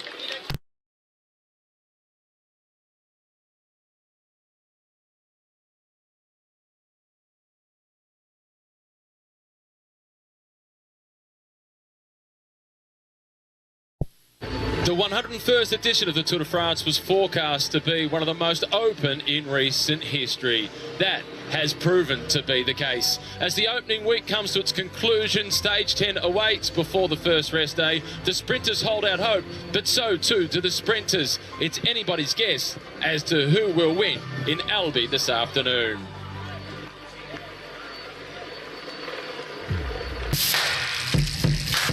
Farewell to the massive Centrale. It's a transitional day heading towards the Pyrenees. It all starts off in Saint-Fleur, making its way to Albi, 217.5 kilometres.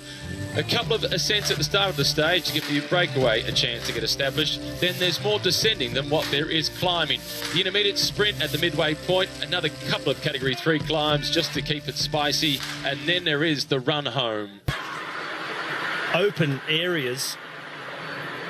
And this is where the wind gets a little bit of fetch, can put a little bit of pressure on. Not at this pace, this chasing tempo that's going to split the bunch. But don't be surprised to see a few of the contenders' teams just pushing a little bit further up towards the front, getting themselves organised, keeping their leaders out of the wind. So you're already on it, a fairly decent downhill. This is around 60 kilometres an hour down that little stretch.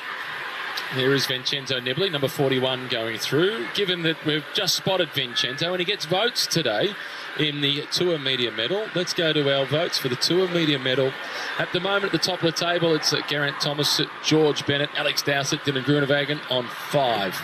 It's the eagle soars above the peloton. Michael Woods, unprecedented yesterday, got 4 votes unannounced based on his honesty in an interview that we heard from him before the stage started.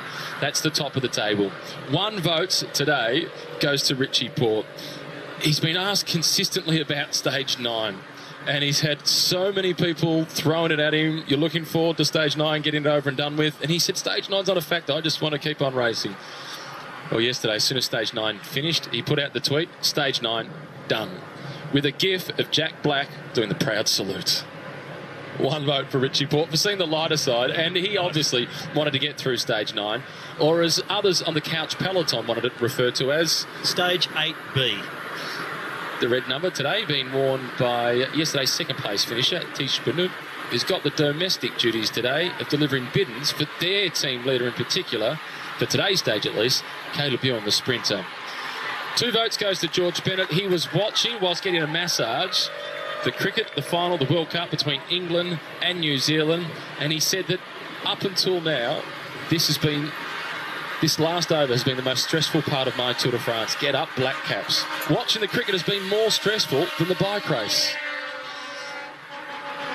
George Bennett, 2 votes. Always seen the lighter side, and that moves him into the outright lead. He now moves to 7 points ahead of Geraint Thomas, Alex Dowsett and Dylan Groenewegen on 5. But today, the 3 points, the 3 votes, they go to Vincenzo Nibali. He's been criticised by the Tifosi significantly. And the shark bites back. Some of the Tifosi just watch the Tour on TV, drink Coca-Cola, eat popcorn and criticise people on social media. I'm here racing. So Vincenzo Nibali not willing to cop it from the keyboard warriors. Fair enough, a guy with his palmarès. He has just recently finished second in the Giro d'Italia. You can't criticise the man. Give a shark a break. He lost time on the stage in Saint Etienne, and the Italian press and all those on social media are down his throat. That's precarious. That's the most daring position I've seen taken up by a spectator. All right, it's a work day. They're not just tourists up there, but... Or you reckon they're just locals who've scaled it? It's a public holiday. That is an attempt to get it on television. Holiday. Oh, of course it is. Le 14 Juillet yesterday, Bastille Day. How could I forget the never-ending fireworks last night? The fireworks display went on for about an hour and a half. And that was here in Albi. And by far wouldn't have been the biggest one anywhere in France. It was really impressive. Definitely not. In a moment, we're going to go through our other 3 awards. The disappointment of the day from yesterday, the unsung hero of the day, and the bike IQ. But before we get to that, we are going to take a look at the graphic with the wind direction. Well, we checked out the wind forecast, and it was forecast to be between 15 and 20 kilometres an hour from the northwest, the race heading to the southwest, which means it was going to hit them in the right flank all day long whenever they weren't protected in one of those little gullies or down in the valleys. And you can see them along this ridge line. It is hitting them completely from the side. And look at this glorious sight.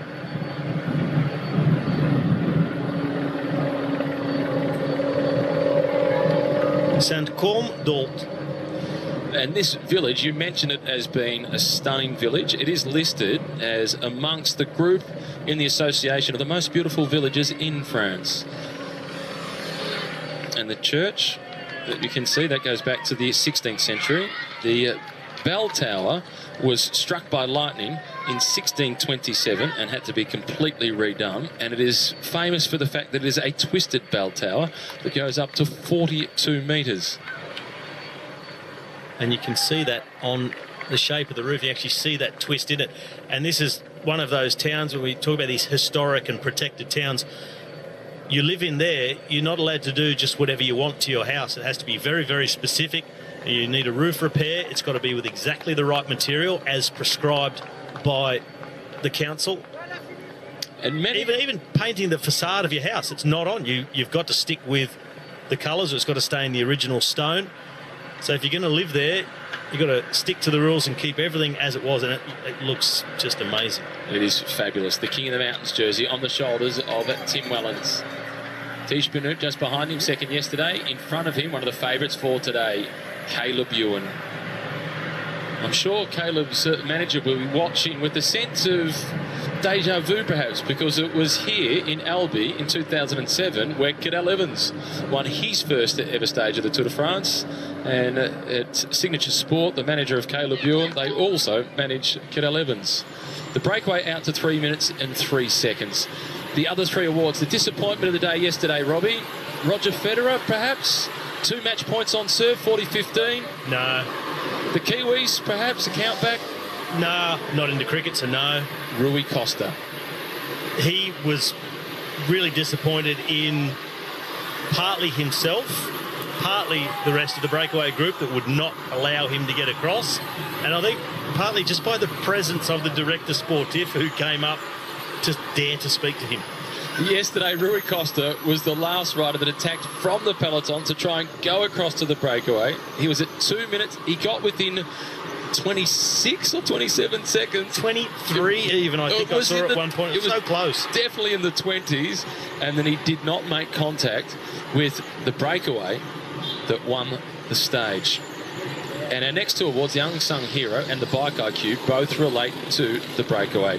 The Unsung Hero of the day was Marc Soler from Movistar. His main purpose for going in the breakaway yesterday was to protect Movistar's position in the team's classification.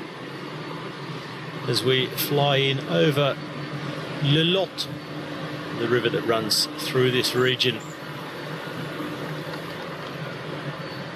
This river runs for 485 kilometres, and for a long time it was a really important navigational route, particularly throughout a period before the railway lines were built in this area. No surprises to Koenig Quickstep, Lotto Soudal and Jumbo-Visma, but I'm staggered by the presence of Astana at the front, contributing to the pacemaking. Hopefully someone asks them the question at the end of the day to find out what the purpose is of them riding, especially when it's their fastest man riding at the front. And as we spoke about before, it could just be that really simple one. Just want to get there. Potentially.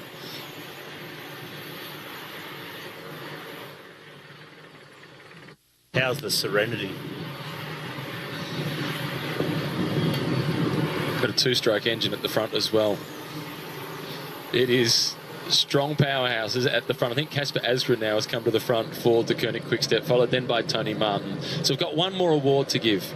So it was disappointment of the day for Rui Costa, not making the break. Unsung hero Marc Soler for making the break. Bike IQ move of the day goes to Tish Benoot for a couple of reasons. Rui Costa was trying to come across and join them, and that made him a real danger to win the stage. So Tish went to the front on the climb, spoke to a few of the others and upped the tempo, and he made sure Rui Costa, former world champion, didn't make it. One less guy to worry about.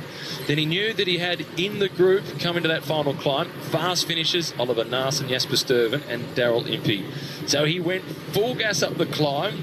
He got rid of two of them. He was rid of three of them for a while, but unfortunately for Tish Benoot, Daryl Impey was able to come across to him, was just too quick in the sprint. But I think he did everything right, and he was really smart throughout the day. He did everything right. He's a really intelligent guy, Tish Benoot. Did everything right, as you've just explained, throughout the day. Even at the end, the sprint, he waited till Daryl Impey just looked back to the front and immediately started his sprint, as we see the sights around Espalion. And he got his handlebars in front, and he would have won Bike IQ Move of the Year had he just checked his speed and just caught Daryl Impey against the barriers and almost reversed into him and just held him in there, caged him. But I mean, it would have been a bold and, well, I think a move that he never even would have thought about. I think it's an instinctive sprinter move. I think it is coming straight from one himself. This is the old palace now that we get the chance to take a look at. And it's opposite the ancient tannery homes from around about the 1500s. This is the Église Saint-Jean-Baptiste as well, which is one of the major tourist attractions in the centre of the town. And this was done by the Rodez-born architect, Grinda, neo-Gothic style, with red stone taken from local quarries in the area. It's topped by a bronze statue of the Virgin Mary and Saint Joseph. The breakaway back under that 3-minute marker. They're at 2 minutes and 47 seconds. It's the head of the race. They start to turn towards the left. They pick up a bit more of the tailwind. But after that Category 3 climb, the course goes more to the right. It'll still be Alfredo a back bit from the side. Robbie. Oh, good on him. Well done. Still be a bit from the side, but a little bit more front on for the peloton after that Category 3 for around 20 kilometres. It is gusty though, so that forecast is right. 15 to 20 kilometres an hour with gusts up to 40. And certainly in this region, with all these little valleys and gullies, the wind can really get going as it funnels up some of these areas and then hit the road that the peloton is racing down, straight into the side of them. the breakaway there into the forest just for a little while. They continue to descend, holding on to a 41-second advantage. The team cars, they'll be now taken off to the side of the road. It will just be a Mavic neutral service vehicle that is behind the break. Jumbo-Visma, a team that has already won 3 stages. The opening 2 days was Mike Turnison into Brussels with the surprise stage victory and the yellow jersey. A convincing win in the team time trial by 20 seconds to the better of Ineos. And then it was Dylan Groenewegen just a couple of days ago.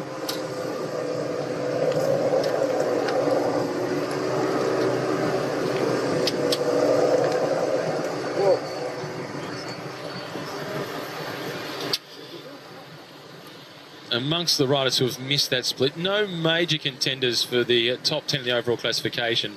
But yesterday's stage winner, Daryl Impey, was one of the guys down at the back court in that second group. Also, no surprise to see a guy like Tim Wellens. He's been really active so far. The legs will be a bit tired. Jesus Herrada also back there. So riders who have been in the breaks and feeling the effects and thinking, this is just getting me to the rest day. That's all this stage is doing.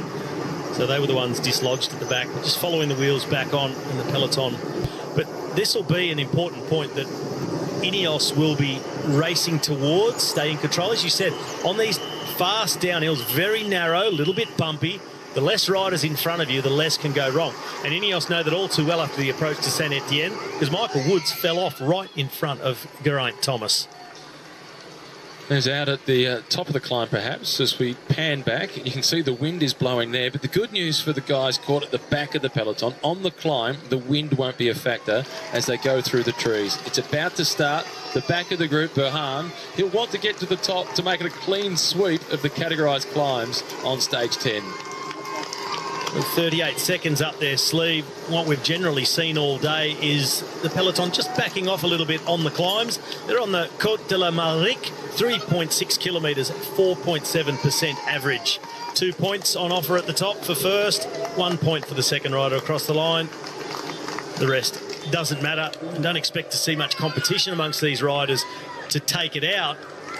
But if this tempo continues, Burhan is going to have to up the ante and go away from the rest in search of the points. But I wonder if now that